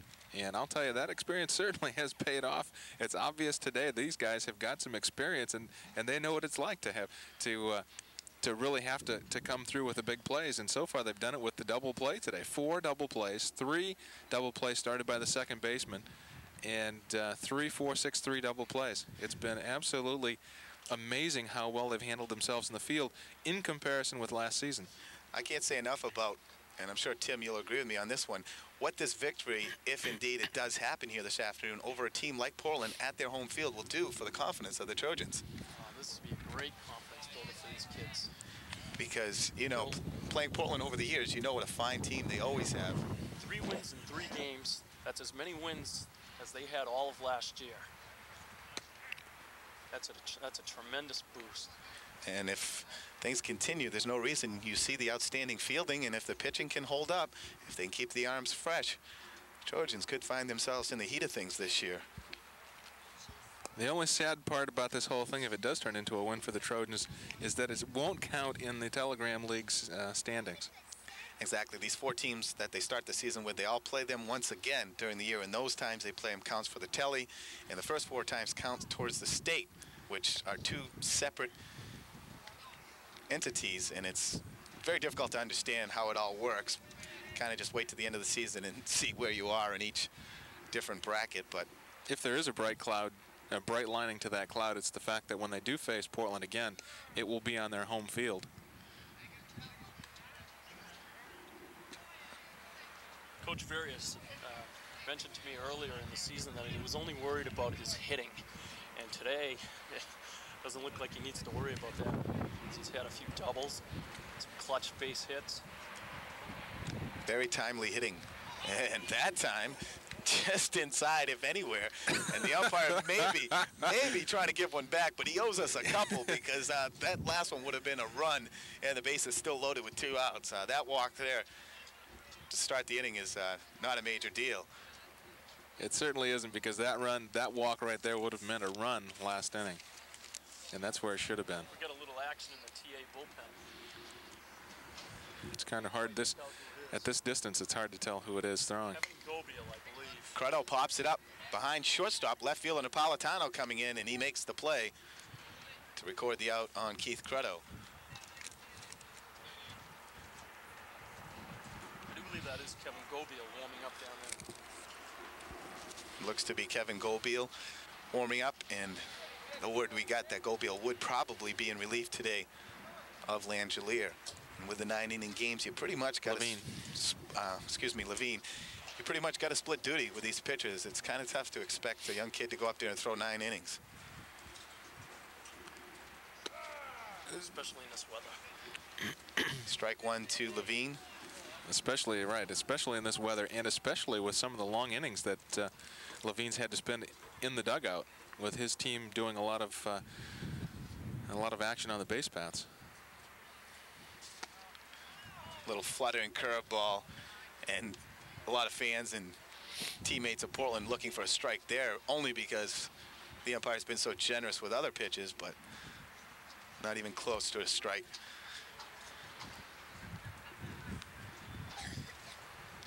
Ground ball towards a hole in shortstop. Backhanded by Milliken. Firing to second. He got him. Nice play by Milliken. Backhanded it, planted, and fired to LeGage to get the force out at second. And 2 outs now. And that'll bring up Jeff Kamary, the second baseman. First time up, Kamary tried to sacrifice bunt Levine over and popped out to the pitcher. Then he walked and scored in the third, walked, and was stranded at third base in the fifth. So 0 for 1 so far this afternoon is Jeff Kamary. And so far 2 for 9 on the season. Jeff looking to get his fine bat in the groove here early on in the season. Jeff, one of the fine hitters for Coach Very last year. There weren't many who had good averages last year, and Jeff was one of them, batted over 300 for the Trojans. Great eye. Watched him batting practice. I've pitched to him in batting practice, and the kid knows the strike zone. And that would be apparent with his 2 walks so far today. Levine on first. Little fluttering curveball outside. I'll tell you, good eye or not, with this umpire, you've got to swing at anything close. Anything close. You have no idea what it's going to be, a ball or a strike. I noticed Levine taking a lead off first, that he didn't put his warm-up coat on. And there he goes. He's going, swung on and missed. The fire down to second's not going to get Levine. And so the Trojans put themselves in another scoring position with 2 outs. They've stolen, I believe, 3, maybe 4 bases today. Or maybe only 2. For not putting the jacket on. I thought they had 2 down to second and the 1 stolen, the 1 third base stolen. Cook. 2-strike pitch, and Levine swings and misses, and that'll end the top of the 6th. After 5.5 in Portland, the Trojans 3, Portland nothing.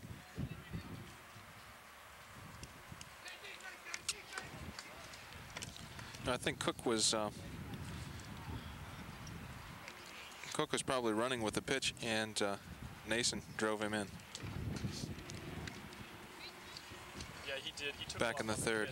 Yeah, he had it stolen, but ball down the right field line. So Levine comes out to pitch the 6th inning. Looks like Coach Verrier's checking with the umpire, maybe giving him an eye test. I believe he made a move to right field with Gobiel. Gobiel goes into the lineup in right field. Why would he put Gobiel in right field if he's going to use him to pitch? Just to get him into the game and get him loose and warm a little bit? He might not plan on using him. If Levine does indeed pitch out of this one without any problem, he might let him go another inning, and it's time to get maybe Gobiel in the lineup to get his bat. Or would you think that he'd have Gobiel start this inning in case Levine needs some assistance, and so he can keep Levine in, keep Levine's bat in? I was told before the game that Gobiel probably wouldn't pitch due to his trainers telling him he needed 1 more week without throwing, and I'm surprised to see him in there now. Maybe he's going to use him for his bat. That may be the case, protecting him out in right field. Ball not always going out that way, so get him in the lineup for his bat. Irregardless, here we go in the bottom of the 6th inning. Jensen, LeGage, and Alexander. Levine works to Jensen. Jensen now the 3rd baseman. He went 4 innings, 4+ as he pitched the 5th before giving way to Bumauer. Never recorded an out before Bumauer came in and struck out the side to get themselves out of trouble in the 5th inning. Jensen has 1 hit on the afternoon. Swings and fouls it straight back. Levine still has pretty good velocity, considering it's a 6th inning and as cold and windy as it is today. I know I wouldn't want to be standing out on the mound today throwing a lot of pitches. Of course, when you're in high school, things like that really don't really bother you. You're just out there and you're playing. Strike 2 to Jensen as he swings at a high fastball. Then again, he's probably the warmest player out there right now. Exactly. He's getting the most movement. Oh, he got him. Ooh, good pitch. Strike 3 on the outside corner. Jensen goes down looking. What's the actual width of a home plate, Tim? Do you know the... I think it's about 17 inches. I was never around it. Not wide enough. Well, you might do well with this umpire today, though. I was going to say, if it's 17 inches, it's about 22 inches today. He's adding about 3 inches on each side of the plate, especially the outside corner. He seems to favor the outside corner, whether it be a righty batter or a lefty batter. That outside corner becomes the corner he gives a lot of leeway to. LeGage steps into the box now. Ball high, 1-1 the count. 1 out in the bottom of the 6th inning. Thorne Academy trying to move to 3-0 on the season. Portland trying to do the same. Swung on and missed, strike 2. A nice fastball inside. And Tim, as you said, plenty of velocity still there for Levine.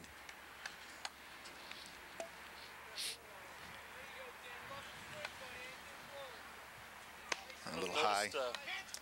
Over the first 3 games of the year, most of the umpires have been pitchers umpires, giving them the close ones, which tends to speed up the game.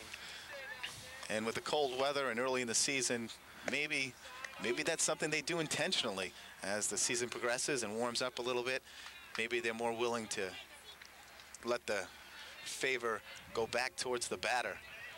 Count goes to full, 3-2 to LeGage.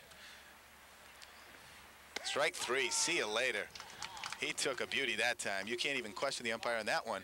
And LeGage has a wide open mouth as he walks away, but that looked down the groove. Well, if that is the case, that the umpire is a little bit more lenient in the beginning of the season and sort of tighten up towards the end of the season or the heart of the season, that's not really fair. It's not really fair to the batters because you really can't find a strike zone. It's hard enough getting a strike zone from a single umpire in any single game, but to have all the umpires sort of squeeze you as the season goes on, as a batter, I'd hate to see that happen. Strike 1. As a catcher, it wouldn't be so bad, but as a batter, I'd hate to see it happen. Brandy Alexander not liking that pitch, but that was a nice little curveball from Levine. Pumps one towards left field, and that's deep. And that's going, gone. Home run for Brandy Alexander as the Bulldogs get on the board, as he got all of that one and lifted it towards left field. And the wind blowing out slightly, high enough to carry over the fence at about the 320 mark as that fence starts to head out a little bit. A good shot for the leadoff hitter. With 2 outs and the first 2 batters going down looking at strikes. That was something to see Alexander come up and take that pitch right out over the left field fence. Well, he took a curveball from Levine for strike 1, and the second pitch was a groove fastball, and he jumped all over it. The left field line says 315 feet. That's probably about right, but that ball would have been over about a 330-foot fence. Good shot. Line drive, too. A line. This isn't the biggest, one of the biggest fields around, but that ball would have definitely been out of any left field park. And he comes back with a strike, does David Levine. That's the first earned run off Levine this season, as him and Langelier combined on a shutout the opening game of the season against Lewiston. So give him 6 in the first game and 5 2/3 here. So he went 11 2/3 inning without allowing a run. A pretty good job for David Levine, no doubt. And he's recorded numerous strikeouts along the way, too. Curveball. Oh, so close. He hasn't seemed to let it rattle him. Throwing some good pitches. That 1 and looked like 2. a strike right there. That was probably a good 0-2 pitch to throw. Not necessarily a strike. It was close enough to be, could have been called a strike, but probably not good enough to hit.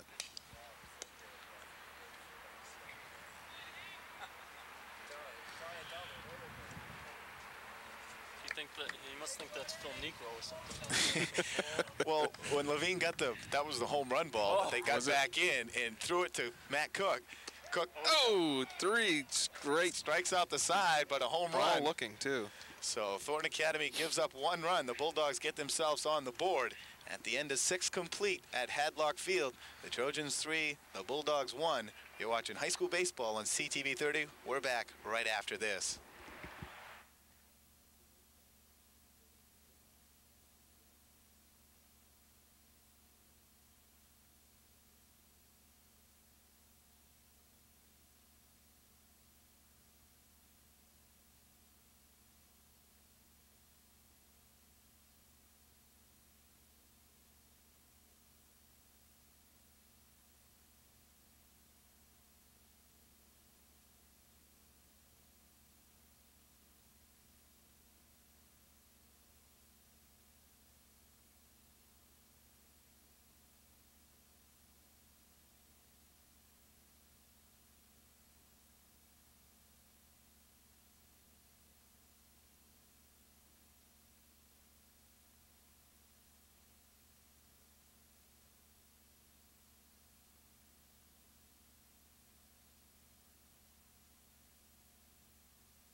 Back in Portland, Jay Harper along with Jeff Scully and getting extra help this afternoon from Tim Langelier. And Thornton Academy through 6, holding to a 3-1 lead now as the Bulldogs strike back with a solo home run by Brandy Alexander, the right fielder today, leadoff hitter, and he jumped all over a David Levine fastball and got it out over the left field fence.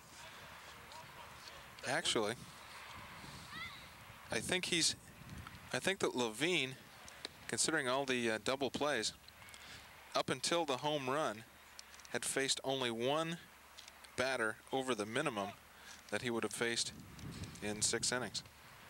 Is that courtesy of the double plays? Yep. Thanks to the double plays, the pitcher's best friend. Thornton Academy has recorded 4 double plays this afternoon, 3 of them 4-6-3 jobs, and one 7-4 job. 7 unassisted and 4. Yep, 7 of 4 on the unassisted fly ball, and Langelier gunned it into Kamari to get the double play that way. So they've certainly helped their cause by some fine fielding. And on the other hand, the cause hasn't been helped that much by the man standing behind home plate and the catcher. And would-be ball 4 that Ball 4 still could loom very large, which was actually called strike 3. Still 3 innings to go here in this game, and a lot can happen. The wind picks up a little bit as the left-hander Boomauer now on the mound for Portland, and so far he's pitched well. Tagged by Matt Cook, but the center fielder way back on that one. That's at about the 380 mark back there. Got back on it, the wind kind of blowing in a little bit, held that one up as Matt Cook jumped all over that one. It's too bad it seemed like the wind started to pick up and blow in just as he came to the plate. It really did. I said just as the inning started, the wind picking up, and it picked up from right field in towards home plate. And now it kind of switches back the other way. It's kind of an indiscriminate wind this afternoon. And I think the wind's in cahoots with the umpires. Thornton Academy still has some work to do to get the W today. I'm telling you, when you think of those factors in a 3-1 ball game, this is still anyone's game. Both teams have played extremely well in the field. Shot out towards a left center gap. Center fielder on his horse. He can't make the play this time. Over his and it head. gets by him. Napolitano backing up nicely. Nason will have to hustle to get himself a double. Boy, he's tagged the ball in the couple games that I've seen already this year. Nason has been playing very well this year. Gets his 2nd hit on the afternoon. After striking out in the 1st inning, he did have a single driving in a run in the 3rd and walked in the 5th. And here he leads off actually the 2nd batter in the 7th inning, top of the 7th inning with a double. And Pike doing an outstanding job in center field just to get a glove on that one, but he may have been able to make the play as he got all the way over. And he made a great play on Cook's drive before that. Got back nicely, didn't let it rattle him, floated back, a la Ellis Burks has the last few games, going back to that diamond in center field and making some great catches. And put a pinch runner in now for Nason. Well, there's a chance for my brother to redeem himself. And no doubt Thorne Academy could use the insurance runs now, as Greg Parody goes in to run for Chris Nason.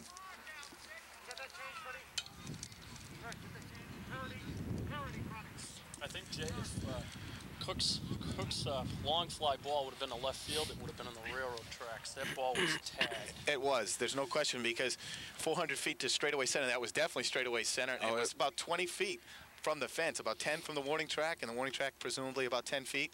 And, yeah, had he pulled that one down towards left field, that would have been setting high up on top of the railroad track.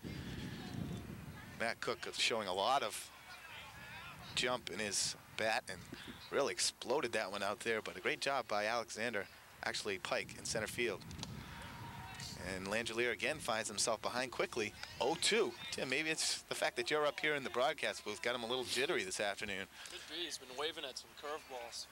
Well, he's had 2 strikeouts so far today. Not keeping his head in. 2 strikeouts and a pop-up to the shortstop. 1 out, runner on second for the Trojans, leading 3-1 in the 6th. High fly ball to left field. Parody not going back to tag. And that'll just be a high fly out to left field. And there's now 2 away in the top of the 7th. He had a good cut on that ball. Looks like he just got under it just a little bit, just missed it. Had a real good swing. Might have hit it off the end of the bat, a little bit out in front. Yep. And that'll bring up the catcher, Chris Stryker. Stryker drew a walk in the 2nd inning, was stranded at 3rd, went down looking in the 4th. Ooh. And he hits one hard down foul the 3rd baseline. Yeah, Mike Ferrier jumping out of the way of that one. Stryker went down swinging in the 5th. I want to touch that ball on this day without a glove. Trojans trying to get Parody home from second, pinch running for Nason. Got himself a double. Trojans leading 3-1. Portland getting their lone run last inning, and Thornton Academy trying to get right back that 1 run. They've done all their damage with 2 outs prior, so we'll see if they can do it again. Ooh. Looks like the umpire was calling that one before the actual swing. He was. He's been prone to do that. Stryker was lucky to get a piece of that. He was. Very late swing as he chopped down on the curveball just coming by him. I don't normally like to harp on the umpiring because it's a tough job, and these guys are certainly not professionals at this. They do make a little bit of money doing this, but certainly not professionals. But and he let that one go. That's very close, very close. He's got the new call there. That umpire had the hump call. Yeah, he's motioning there was a hump in the pitch. He's telling him that it broke just a little high. That's what he's trying to tell him. And realistically, that's the right call. The umpire doesn't give those usually. Inside, and the count moves to 2-2 now. I think that's why I was so surprised that he did make the right call. And mentioning the fact that you hate to harp on the umpires, but here we are sitting a perfect vantage point, and we can see home plate. I mean,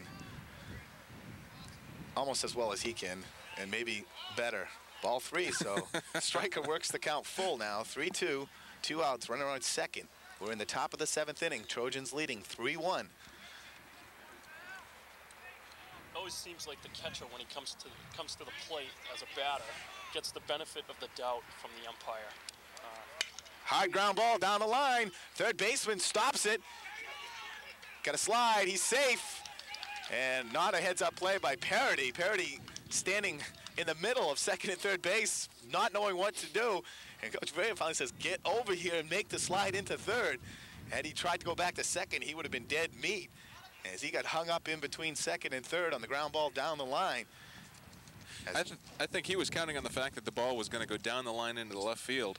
And instead of waiting for the ball to get past the third baseman, he made his move as the ball was heading down the line, thinking it was going to be a base hit all the way, and it wasn't. Right. Once you get down there, though, you got to keep going. I mean, That's you're right. caught out there. I mean, he stopped and held up for a few moments, and there was nothing he's going to do out in the middle of second and third base. That's right. But fortunately enough, he looked up to see Coach Very yelling, "Get over here," and gets down on the slide, and Jensen couldn't quite get back to make the tag. A lot like the play over at first base with Nason diving at Napolitano and just getting back in time. So the Trojans now runners at first and third, 2 outs, and the batter is Dondi Wright, number 6, the center fielder. There's an old saying that he who hesitates gets thrown out at third base. And that was almost the case. I don't think Jensen was aware that he actually took off from second. No. Well, you wouldn't normally count on. Would have had him by 4 steps. You wouldn't normally count on somebody being So now with the runner at first that and loose off the third, we'll bases. see if they'll send the runner. And so far, Coach Ferry playing it cautiously. Portland pitchers have 7 strikeouts this game so far. Left-handed pitcher Boomauer can hold that runner on a little better, so it's going to be tough for Stryker to get the jump. Doesn't go, and strike 2 now to Dondi Wright. I think we'll see him take off here. 2-2 count.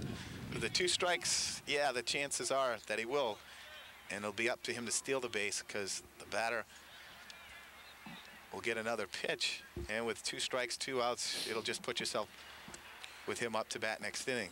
And you would guess that There he Boomauer is goes. going to be around the plate. And although he hits the batter. He didn't hit the batter. He did hit the batter. No, the umpire signaling full count. I thought that ball hit him. So did I. So the only thing I can assume is it bounced maybe in the dirt and then hit him. Still, because it's even certainly- still, that's still a hit batsman.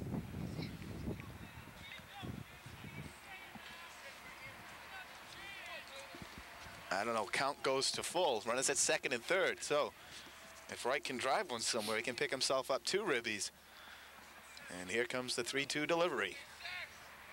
And there it is, driven a little blooper into shallow center field. It's going to drop, and that'll play 2 runners. Dondi Wright comes up big. Going to play 1 runner for sure. There it is, too.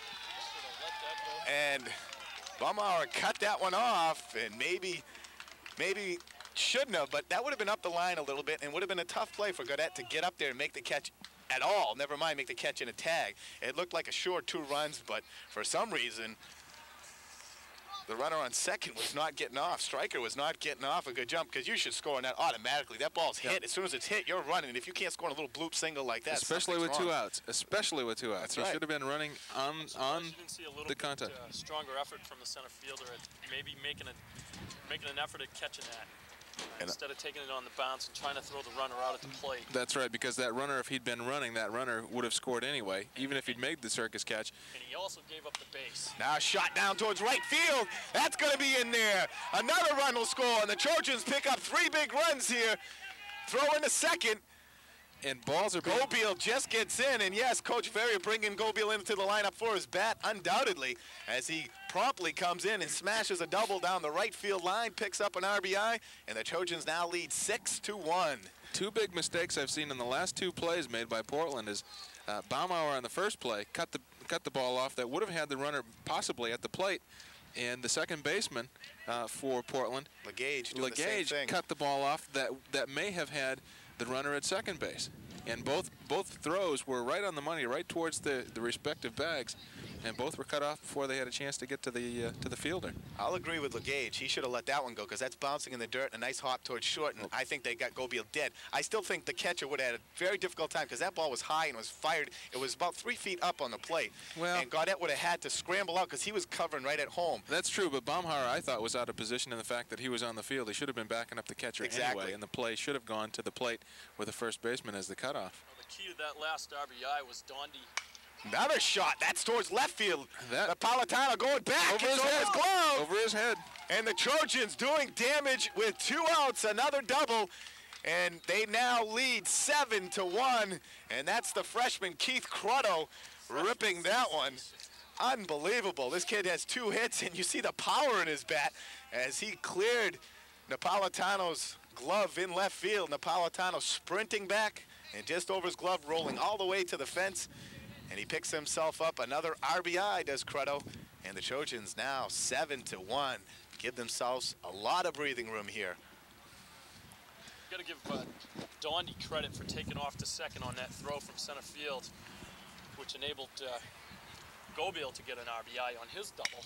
Line drive down towards third. Jensen makes the throw high, way over play, and that'll plate another run. That's the ball still in play as well. Nice hit, Keith. And Crutto comes across the plate. It's 8-1, and Levine goes over to second.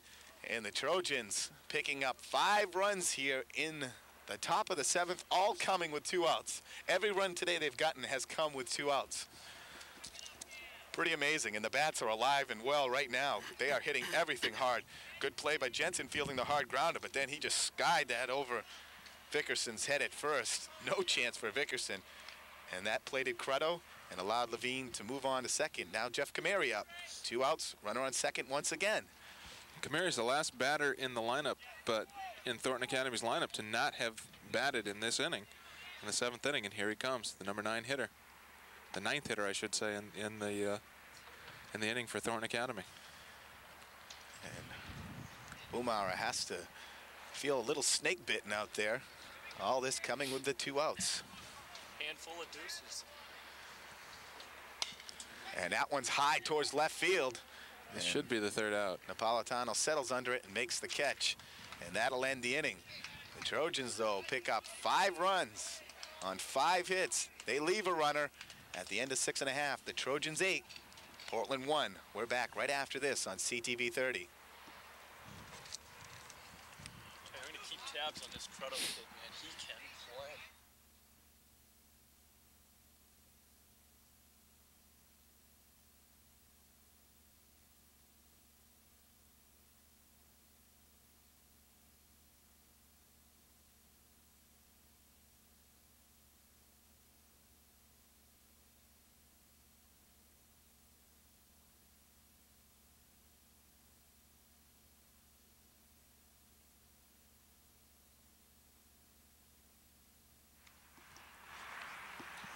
Back once again at Hadlock Field in Portland. The Trojans explode in the top of the 7th, picking up 5 runs. And 4 of those doubles in that inning.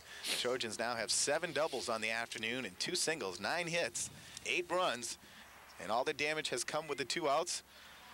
And timely hitting and some good powerful bats. A lot of pop on the bats that inning, as everything that was hit was pretty well driven out there, except for the one bloop fly ball towards center field. That got the 2 runs home. That was the big hit in that inning. Combining with the big hits was an awfully poor showing in the field for Portland. They had 2 errors. The third baseman Jensen, the new third baseman Jensen, accounted for 2 errors, and one of the errors allowed a run to score. You give him an error on that ground ball down the line that he I gave him an error. Yeah, I did give him an error on that. Tough call on that one, but no question a throwing error on the other one. All right, we move to the bottom of the 7th. Levine delivers the first pitch outside. And again, the freshman sensation Keith Crutto continues to dazzle. Another big hit in that inning, a double, 2 hits on the afternoon. Outstanding play in the field. And the Trojans picking up help everywhere. Gobiel into the lineup, got himself a base hit. Ground ball towards the middle, Kamari over, got to hurry the throw. Nice stretch by Nason, and they get the runner. That might have hurt Levine. And that bounced off Levine. That hit him pretty hard. It hit his that leg. That ball was headed for center field. If that wouldn't have hit him, that was a base hit. Exactly. He doesn't seem too shaken up about it, but anytime a ball comes right back at you, it not only stings a little bit, especially with cold weather, but it makes you think a little bit. And now coming up is the number 4 hitter, Vickerson. Started out the game as the DH and has moved to first base. So now Portland is without a DH. Breaking ball misses outside. A day like that, that ball really hurts. I can remember taking one on the inner thigh against the Chevrolet. Hit me right on the inside thigh. Left a ball mark for about 2 weeks. A 1-hop line drive.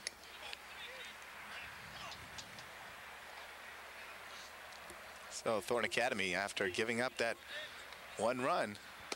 They come back with a vengeance. I'll tell you, Jay, if I didn't know any better, I'd say that this wasn't even close to the same Thornton Academy team that we saw last year. A lot of the names are the same, but they're just playing so much better. Well, like you said, the year experience will account for a lot, but also last year I think they got off to a slow start. Cold weather, rainy weather. You remember last year They had it a lot of rained almost rainouts. every single Yeah. day, and that's why we only covered a couple games. And the bats got off slow, and once it did, it just snowballed into a non-hitting team.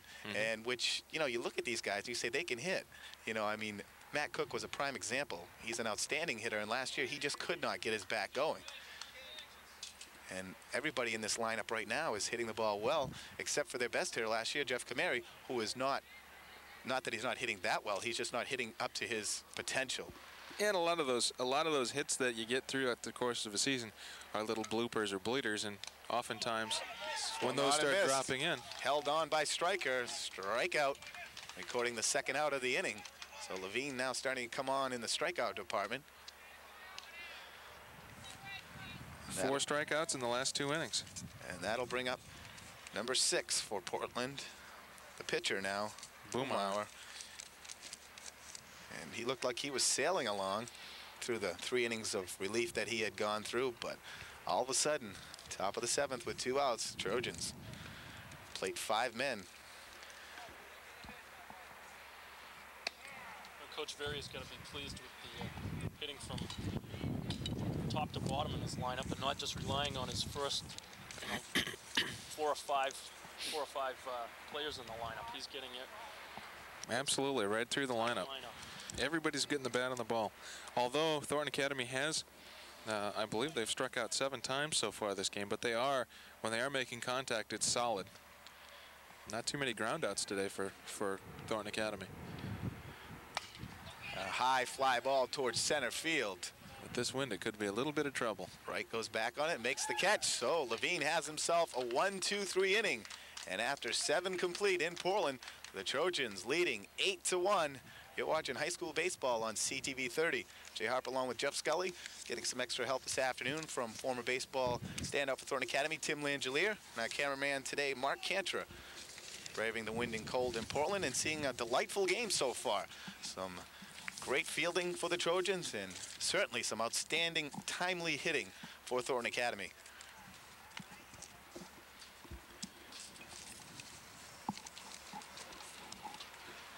Thornton Academy will be sending up this inning. Once again, Matt Cook will lead off the inning as he did last inning. Thornton Academy sent up 9 men to the plate in that 7th inning. Cook, Nason, and Langelier. Did Parody stay in the game? I don't know if Parody stayed in or not. I don't believe so. He ran for Nason, and no, Nason Nason came was back. still at first. Nason was at first the last inning. Gobiel was still in right. They're allowed to do that one time, I think, in high school baseball. One time. One time. The runner can run and the player can stay in. Each position, right?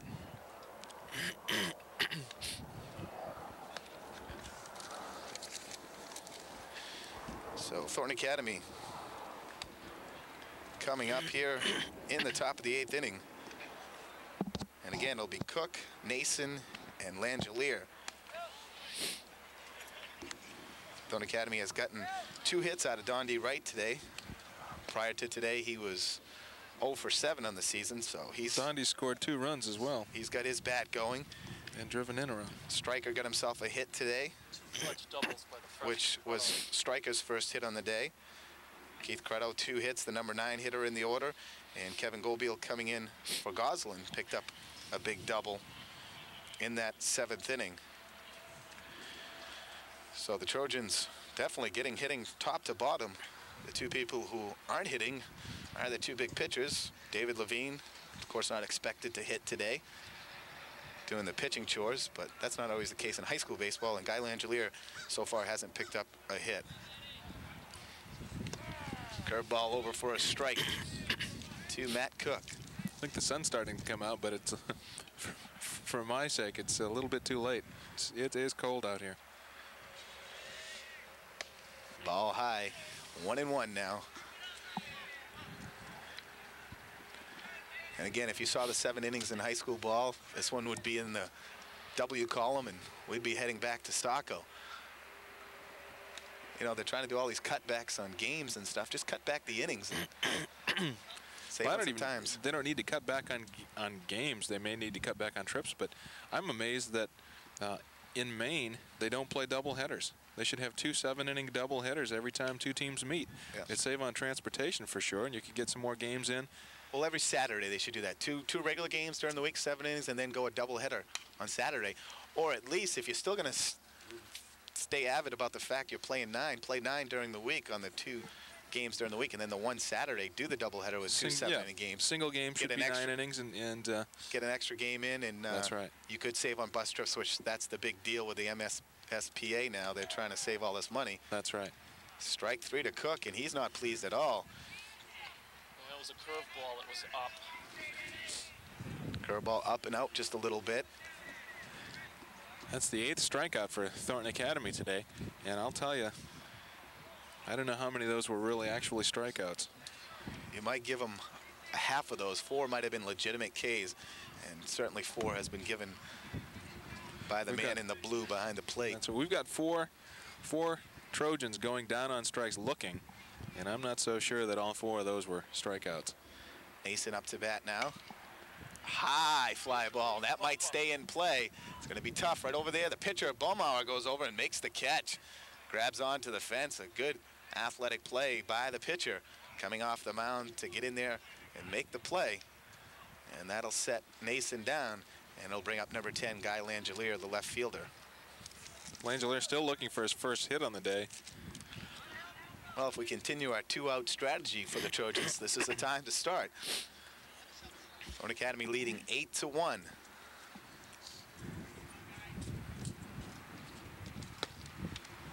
Thornton picked up 2 runs in the second, I believe. 1 more in the third. Nope. 2 in the third, 1 in the fourth, and 5 in the 7th. Okay, 2 in the third, 1 in the fourth, and then 5 last inning. To really almost put this game away. We still have a couple of innings left to play, and certainly Portland has 2 more at-bats to go. But the way Levine's pitching so far, to come back from 7 runs down, it's going to be a steep uphill climb. Well, we'll see if Guy's looking on a curveball here. 0-2. Guy's fallen into a Jody Reed syndrome here, having a tough time with the bat this afternoon, and Jody seems every time he steps up, he's behind 0-2, 1-2. That's right. Curveball, off-speed curveball, and Guy holds up on it. It seems when things are going against you, they just continue. Every once in a while, you need a bleeder. You need a seeing eye base hit to get your confidence up so you can start swinging the bat with a little bit more authority. Off-speed pitch and gets him again. Langelier goes down swinging. For the 3rd time today on strikes. So Thornton Academy 3 up, 3 down after 7 1/2. Thornton Academy still leading 8-1 with the Bulldogs coming up in the bottom of the 8th. That's the first time this whole game that Thornton Academy's gone down 1-2-3. And Thornton now sends out their 9 on the field, and Levine remains on the mound. He's going to continue to go it. And Coach Ferry may be going to try to get 9 out of Levine today and save his bullpen and get the staff back on track for Saturday's game. For Saturday, will Guy be able to come back and pitch Saturday, do you think, after pitching that many innings on Tuesday? He'll be ready to throw Saturday. So more than likely, Guy Langelier will get the start Saturday against EL. Again, that's a 1 o'clock game at Thornton Academy. Trojans, if they can hang on, will be looking for win number 4. And after winning only 3 games last year, they'll have that many to start the season this year, and looking very strong, and no reason to expect more great things from this Trojan team.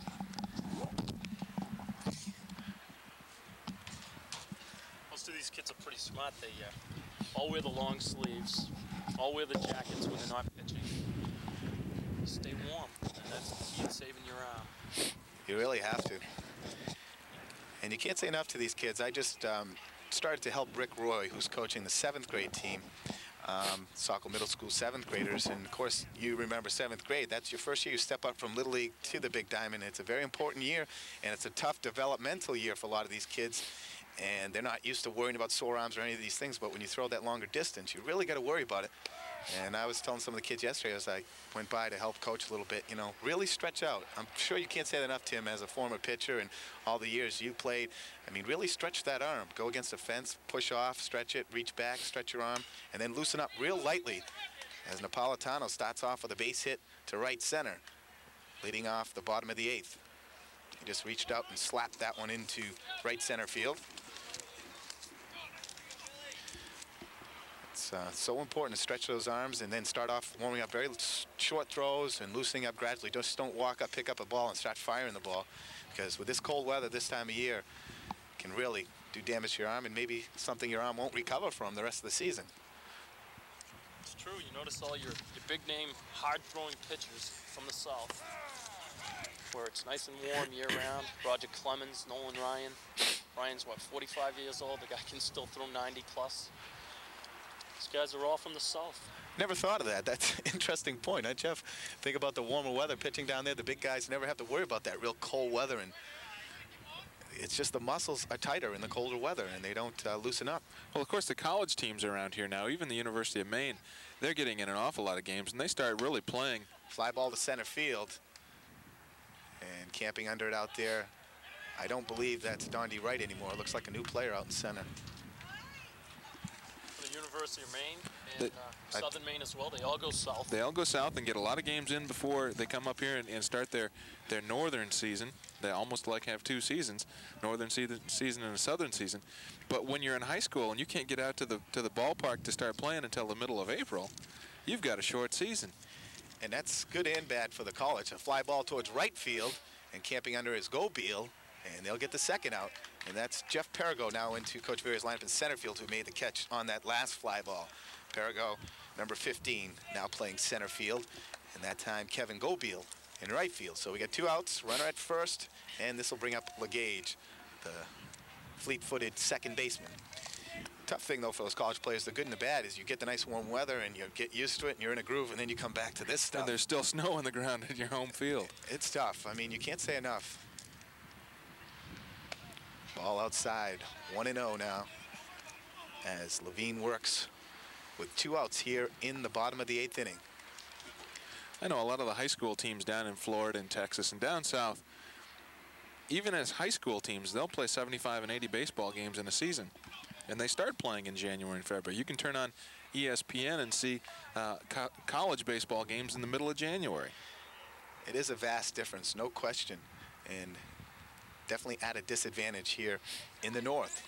If you want to be a baseball player, if you have aspirations to grow up and play ball beyond high school, because you can only play that sport, 4, maybe 5 months a year, and these other kids in other parts of the country can play all year long. It is quite a tribute then to some of the Mainers, some of the native Mainers who have made it to the major leagues, or even to the minors and high minors. Sure. Mike Bordick for the A's is one that comes to mind. Bordick was the last man cut by the A's this year, and University of Maine product. And you kind of wonder how does a Mike Bordick or some of the other players from around here get enough innings into play to really make it, and make it well enough to make it at the pro level. Usually the only ones that come out of the state of Maine are pitchers. Someone who can go inside and throw the ball all year long. That's right. It's tough for a regular day player from this part of the country to go on to Major League Ball.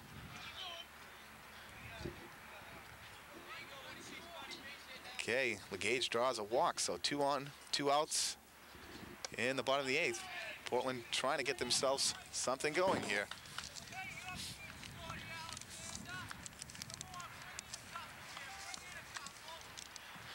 Alexander now the batter. He's the only man to cross the plate for Portland, counting for their only run with a home run. I noticed guys playing quite deep and left. Guy Lynch giving a little respect out there. I'd say that's more than respect. He's about 3 feet short. Maybe shouldn't get him quite that much, but guy's not going to let anything go over his head unless it's up on the railroad tracks, it looks like. Well, I'll tell you, especially with a 7-run lead, he may be a little bit too deep for a 7-run lead. Even if the ball gets over your head, the worst that can happen is it's going to be an 8-3 game, and the tying run is still on the bench. 2-1 now. to Alexander. This way, a long ground ball, a long base hit to left field may even score a run from first base. I mean, that's a long shot, but The car lot still safe after that one. That ball finding only tar. Levine now with a 2-2 count on Alexander, trying to work himself out of the 8th inning. Trojans really showing themselves this afternoon. If you didn't think the 2 wins prior were for real, you come into Portland and beat this team. This team has legitimate qualities and chances written all over them now. 3-2 count, 2 outs. Runners will be moving. Gage on at first.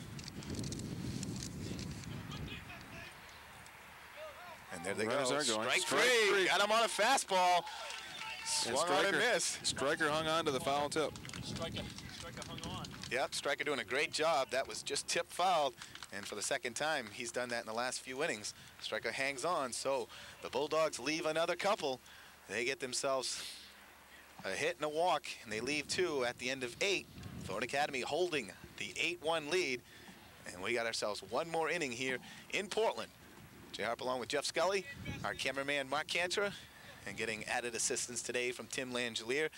And guys, yeah, 1 inning away. If we can get a couple of quick innings, it wouldn't have been a bad afternoon as far as the cold weather and as far as the fact, especially for the young Trojans coming away with another W. This has been one of the quicker, even though we've had a few long innings, there's been a few others that have gone right along. So, what, 4:15? About 20 after 3 here. 3, see. Yeah, so we got ourselves a 2-hour and 20-minute game. That's quite rapid for high school baseball. 9 innings. That's quite rapid for Major Might be League a record. Baseball. Well, the Red Sox had themselves a game the other day that I got over like 3:30. They started at 1 and it was over at 3:30. You get Clemens or Matt Young, not Matt Young, but Clemens or Darwin pitching, and you're going to find some 2.5-hour baseball games. Even Bolton. Bolton's a pretty fast worker, too. They work quick. I know our cameraman Mark Cantor very pleased that this game's moving along. Sitting over there trying to stay warm. Dondi rubbing. He's got one more inning to have his car survive the parking lot. Dondi ribboned me a little bit. He asked me to touch his bat before the game to give him good luck, and he's had a couple hits today. He just walked by, giving me some. You'll be touching a few others, especially your brother's bat here for the next game. He might want you to sleep with it for the next couple of nights. And Guy hopefully understands we're just kidding, and we know he's an outstanding baseball player, and his bat will be back very soon, I'm sure. Didn't we cover a game last year where a guy had He had a home run. a tremendous blast Yep. at Thornton Academy's field? He sure did. So we know he's capable. Slapped into right field, the base hit, and that'll be a single. Striker. That was a Tony Pena type hit where he steps away from the plate and sticks his bat out and just loops it over the first baseman's head for a base hit. Perfectly placed, and it was still fairly pretty as far as the ball taken off the bat. Got a little steam on it. Not really a Texas leaguer. Enough line drive on it, so Striker has himself second. Is that the second or third hit of the day? No, that's only his first hit. That's Striker's He first? he did reach. He's got 2 strikeouts. He reached base by walk and by an error on the third baseman. I think Okay, you were going to give that. Yeah, I was going to give him a hit Give on him a that hit on that one.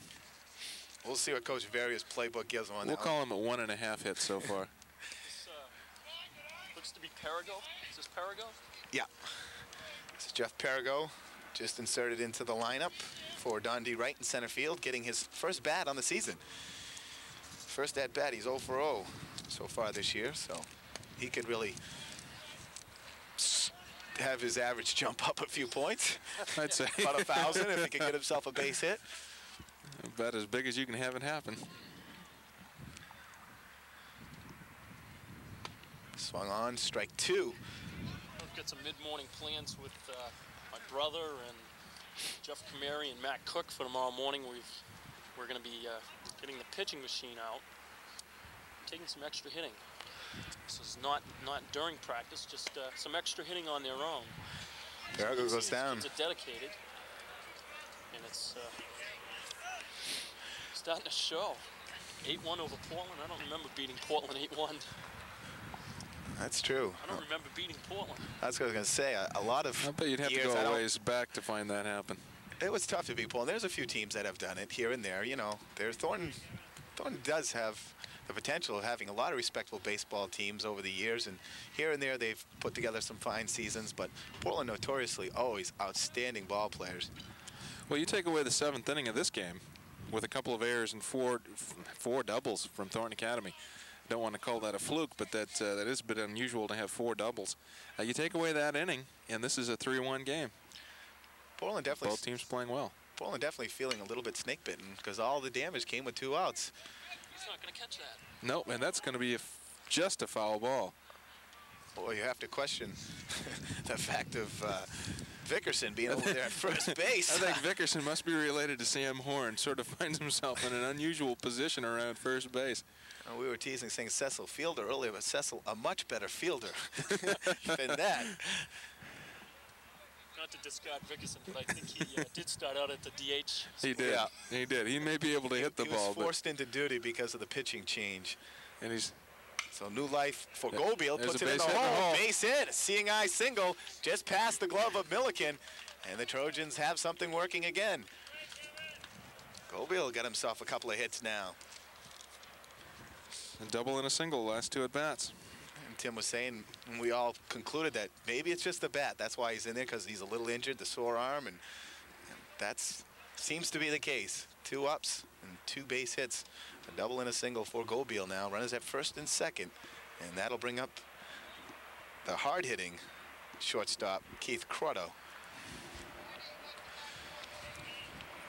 2 doubles on the day for Crotto.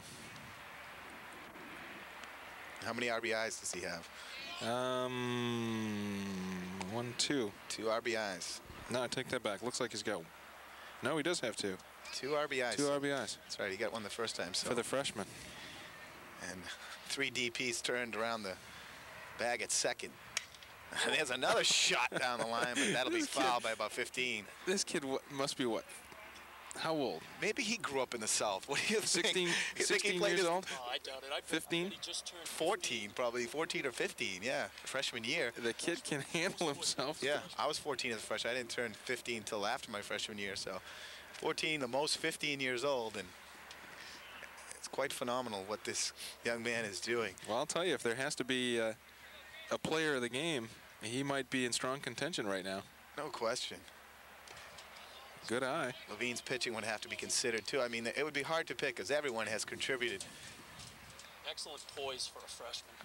It's just Just from the amazing. sheer fact that he's only a freshman, starting his freshman year, and starting in a position like shortstop and handling himself well there, although he did have an error, but the error did lead Popped up and to a double chance play. for Gaudette, and he makes the play.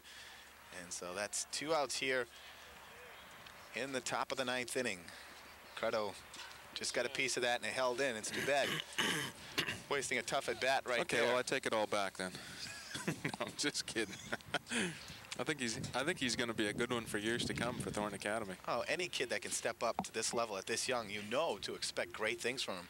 And that's why it's hard shot, Oh, down yeah. the line into left field. It's gonna It'll be play a it to close run. play at the plate. Here comes the throw. No, they held him And up. there he cuts it off. And, boy, tough call by Coach Varia, but That was the hottest hit ball of the day. I think That so. ball was roped. And Levine finally gets himself a base hit. You know, his bat was due to come alive. And he roped that just over the third baseman's head into left field. And I thought they were going to send Chris Stryker, but Coach Varia held him up about halfway down the line. So now the base is loaded with 2 outs. Again, Trojans threatening with 2 outs. Kamari looking for his first hit of the day. Although he's been on twice via the walk and scored a run in the 3rd inning.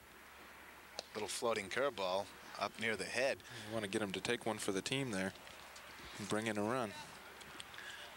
Well, On the head. with an 8-1 lead, yeah, especially on the head, and rather see him get up there and stroke one for a couple of runs. That's right.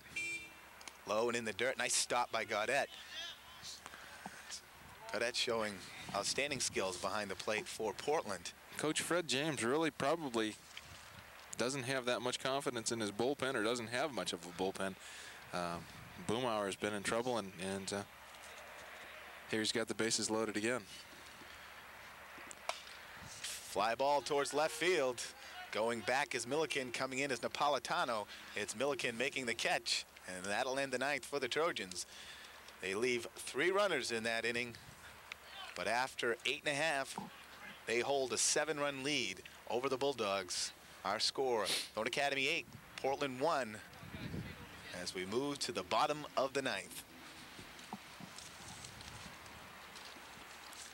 That's a scary sight, seeing the ball come up around the head. I remember my senior year, third baseman Sean Brown was hit twice in the head and knocked out both times. Good grief. That's a very undubious Followed me in the lineup. thing to happen, yeah. Well, I was lucky I got out. Hit twice, knocked out both times. Did he remain a hitter and get back up and able to get in the box and stroke a few singles and hits throughout the year? Gain consciousness and continue to play. Both times it was, I believe it was Lewiston and Deering, both home games. He probably came back and Boy, that scored was a scary 850 sight. on his math at SATs. Scary sight. Anytime you see a ball go up around the head of anybody. I think now, though, the major leagues get a little too touchy. And the ball even comes 2 feet away. They're glaring out at the pitcher. And Yeah, there was a game against Cleveland just a couple of days ago that the Red Sox were involved in, and I can't remember who it was for Cleveland, but it was a situation where it was, I think it was the 9th inning, top of the 9th, and nobody on base for Cleveland, and Young was pitching, I think, and he hit a Cleveland batter, and the Cleveland batter thought he was throwing at him. Stared out there and looked like he was ready to charge the mound. Why would anybody in a scoreless game in the 9th inning put the winning runner, the go-ahead run, on base with a hit batsman? Doesn't make any sense. And a prime example this year, the Bonehead of the Year award already going to Kevin Mitchell. Absolutely. Charging Bruce Hurst. Bruce Hurst throws a lazy curveball inside and he hits him on the foot. And he's out charging the mound. And Hurst standing there going, what are you doing, you know? And Hurst, he came at Hurst, and Hurst didn't think he was going to go full at him. He did, knocked him down, and then a slight brawl ensued. And Mitchell getting a 2-game suspension for that. He should have got a 22-game for that one. Just for the stupidity of charging Bruce Hurst. No question. I mean, you know that a little lazy curveball inside an off-speed curveball hits you on your back foot. That, oh yeah, we're throwing at you, Kevin. We're going to really cause you a lot of pain on that big toe and get you out of the lineup. Well, he gets paid to play, not think. That's right, and it's a good thing. So Levine here trying to finish out a complete game victory. And Can't quite recall anybody charging Clemens, though. Standing at 6'4", 230. Hurst is not a small guy either, but neither is Mitchell. So No. gave Mitchell the. I don't think anybody in their right mind, anybody would charge Clemens for any reason. Plus knowing his Well, off-season antics. No kidding. We'll probably see the next game. Someone will charge Clemens. Now that you're saying this, you'll see the next game. Someone will go out at him. Levine having trouble with his control here. As he said, trying to go the distance. Thorn Academy leading from start to finish, scoring their first 2 runs in the 3rd, and they got another single run in the 4th, going up 3-0. And in the bottom of the 6th, Portland on a home run from Brandy Alexander made it 3-1, but the Trojans came right back with 5. He might be getting a little tired now. Certainly, and Coach Veria has to watch this. And you don't want to start. You're up 8-1 last inning. The last thing you want to do is walk the leadoff man. If he gets a hit, so be it. But throw strikes and let your fielders have the opportunity to make the outs. Well, maybe his feeling is it is an 8-1 lead, 7-run lead here, and Levine's pitched one heck of a game so far. And you may want to give the kid a chance to pitch a complete game and have the satisfaction of being able to finish out what he started. Oh, sure. As far as Coach Veria's viewpoint, I agree with that. But totally. as far as the pitcher's health and welfare goes, it looks like he has lost a little bit on his fastball. It's starting to show here in the 9th. Yeah. But maybe he's just putting a man on for a chance at a double play. That's flared into right. Right fielder coming in, gives up on it, fires into second, Gobiel, and just misses the force out. He doesn't look like his arm's hurting him on that throw. No, a strong throw there from Gobiel. So Levine has runners at first and second, nobody out. And we'll see if the Trojans can work out of this last inning jam, leading 8-1.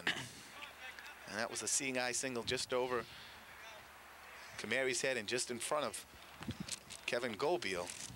I think this batter, what happens here with this batter will be the key to Coach Varia going with David the rest of the way or making a change. And this is the number 4 hitter in Fred James' lineup. Nice curveball from Levine. Levine, strike 1. Levine trying to hold on here too and protect his outstanding ERA on the season.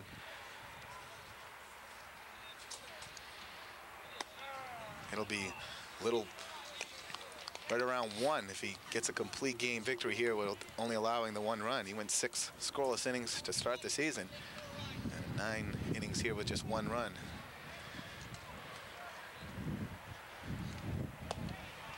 It was earned, about 335 feet. Exactly. Thorns' defense has been outstanding all day, but there's nothing they could do on that one. Alexander played it himself, a solo blast. Strike 2 now. 2-2. To the slick fielding Vickerson. Slick or slack? Big pitch here, just outside. Just missed the corner with that one. So the count goes to full. Nobody out, so run is most likely will be staying put.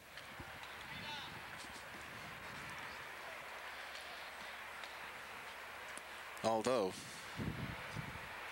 Strike 3, got him looking. Set that kid down a couple times today. And that's the pitch. That's the second time, That pitch second strikeout. outside corner, a little bit low, but in the umpire's defense, and we have to maybe defend him after all we've said about him, is the fact he has called that consistently, that outside and low pitch. And Levine, knowing that, went right to that corner and got him looking. 1 down now here in the bottom of the 9th. How about a double play to end the game? That would That'd be be great. nice. We would take that left-handed hitter, The strike him out, throw him out variety. pitcher Boomauer, and maybe we could get ourselves another ground ball to Kamari, the flip to Gretel, then fire on over to Nason, and boy, we'd have to go to the record books to see how many double plays a team has turned. Especially the 4-6-3 variety.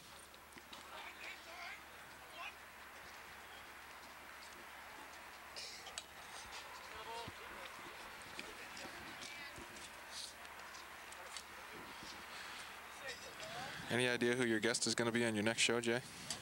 Yeah, this coming week, Jim Beaudry, director of the Celtics basketball camp at Thorne Academy that's held in June. He was a former UNE athletic director, coach. He's coached all over the place. And he's the director of that camp, so he should be my guest this Wednesday. Good. Levine winds up, delivers inside, fouled out of play. And still gunning for cars here in the bottom of the 9th. Boomauer holding tight with the 2 strikes.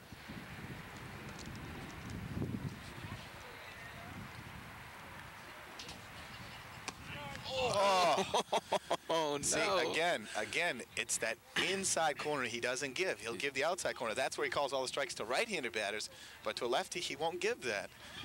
Well, of course, those cataracts sure don't help him either. They can't be helping. I mean, that was an inside strike. That looked like right on the black inside. Strike 3, got him anyway.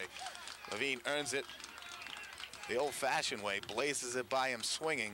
So Zip into that pitch. he certainly did. He reached back. I was about to say, with his stature and size, kind of surprising that Levine can go the distance and throw as hard as he does. He's not the biggest of kids.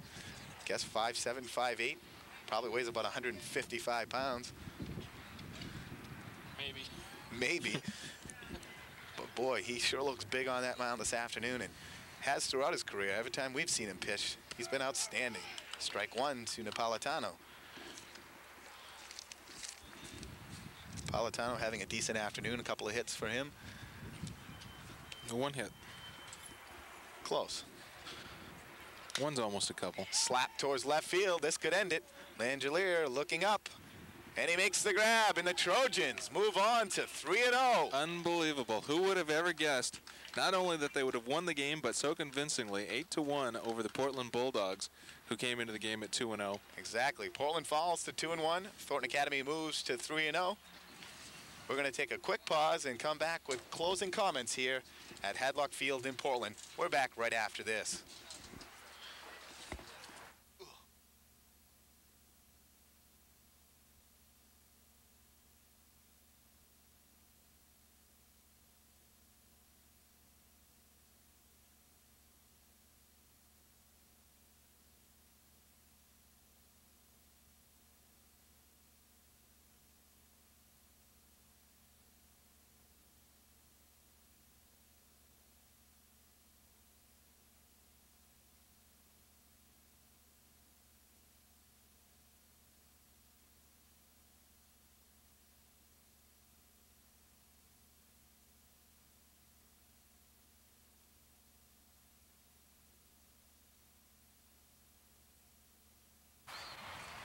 Welcome back to Hadlock Field in Portland. Jay Harper along with Jeff Scully on my right, Tim Langelier on my left. An outstanding ball game this afternoon, guys. Jeff, why don't you quickly give us the rundown on the final stats here? Well, I'll tell you, Levine had one heck of a game. Just watching it, you could tell he had a good game. But look at these stats. 7 strikeouts. 7 strikeouts, only 5 hits on the day. Walked 4, 1 run, 1 earned run. That was the home run, of course, by Alexander in the 6th inning. And what a performance. Good grief. Thornton Academy, Tim, great afternoon at the plate. They had themselves numerous doubles, a lot of extra base hits, and up and down the lineup, except for a few people, they really contributed all the way through it. Oh, they got a great performance from their freshman shortstop, Keith Crutto. Keith Crutto, outstanding. Excellent. Do you find it surprising that he's so good at the bat? I mean, I thought he could be a solid contributor in the field, but I didn't think his bat would be so lively to start out this season. He's poised. It's unbelievable. He's so poised at the plate, and he's not a very big kid. He's just got a quick bat and a good eye. Very aggressive, Great too. contact with the ball today. Very aggressive. Other strong hitters today, Chris Nason, the first baseman, a couple of nice hits, some RBIs. Goldbeal came in and got 2 late hits to really contribute in that big 7th inning where the Trojans plated 5 runs. Outstanding performance. Matt Cook, I mean, right through the lineup, they had some big hits, and most of them doubles this afternoon. And again, another solid pitching performance from David Levine. Levine now has pitched 15 innings on the year, giving up only 1 earned run. So he's been stellar throughout the season. Thornton Academy again plays Saturday afternoon at Thornton Academy against Edward Little, 3-0. Do you like their chances, you know, being very respectable? They're solid. Solid. You know, the telly, they could find themselves, you know, 5 or 6 in the telly and really do some damage this year. As long as their bats stay as live as they were today, they'll be contenders. And a surprise for us to find them at 3-0, and even Coach Vera was a little surprised to find them at 2-0 before today's game. I think so, especially coming in against a strong Portland team. Portland's no slouch, 2-0 coming into this game, batting .333 on the season. Whoever would have suspected 8-1 Thornton Academy at the end of the game. They were strong up the middle, too, with the double plays. Jeff Kamari and Crutto, they were excellent up the middle. 3-4-6-3 double plays, and one coming on a 7-4 back from the outfield unassisted, and that was just outstanding, and that really helped Levine. As you said, at one point he had faced just 1 over the maximum, and that was because of the double play. So Thornton Academy wins this one, an 8-1 final over Portland. Thornton Academy now 3-0. They play again Saturday against EL. For my cameraman Mark Cantra and my partner here Jeff Scully and our assistant Tim Langelier, I'm Jay Harper saying so long. We look to see you real soon here on CTV 30.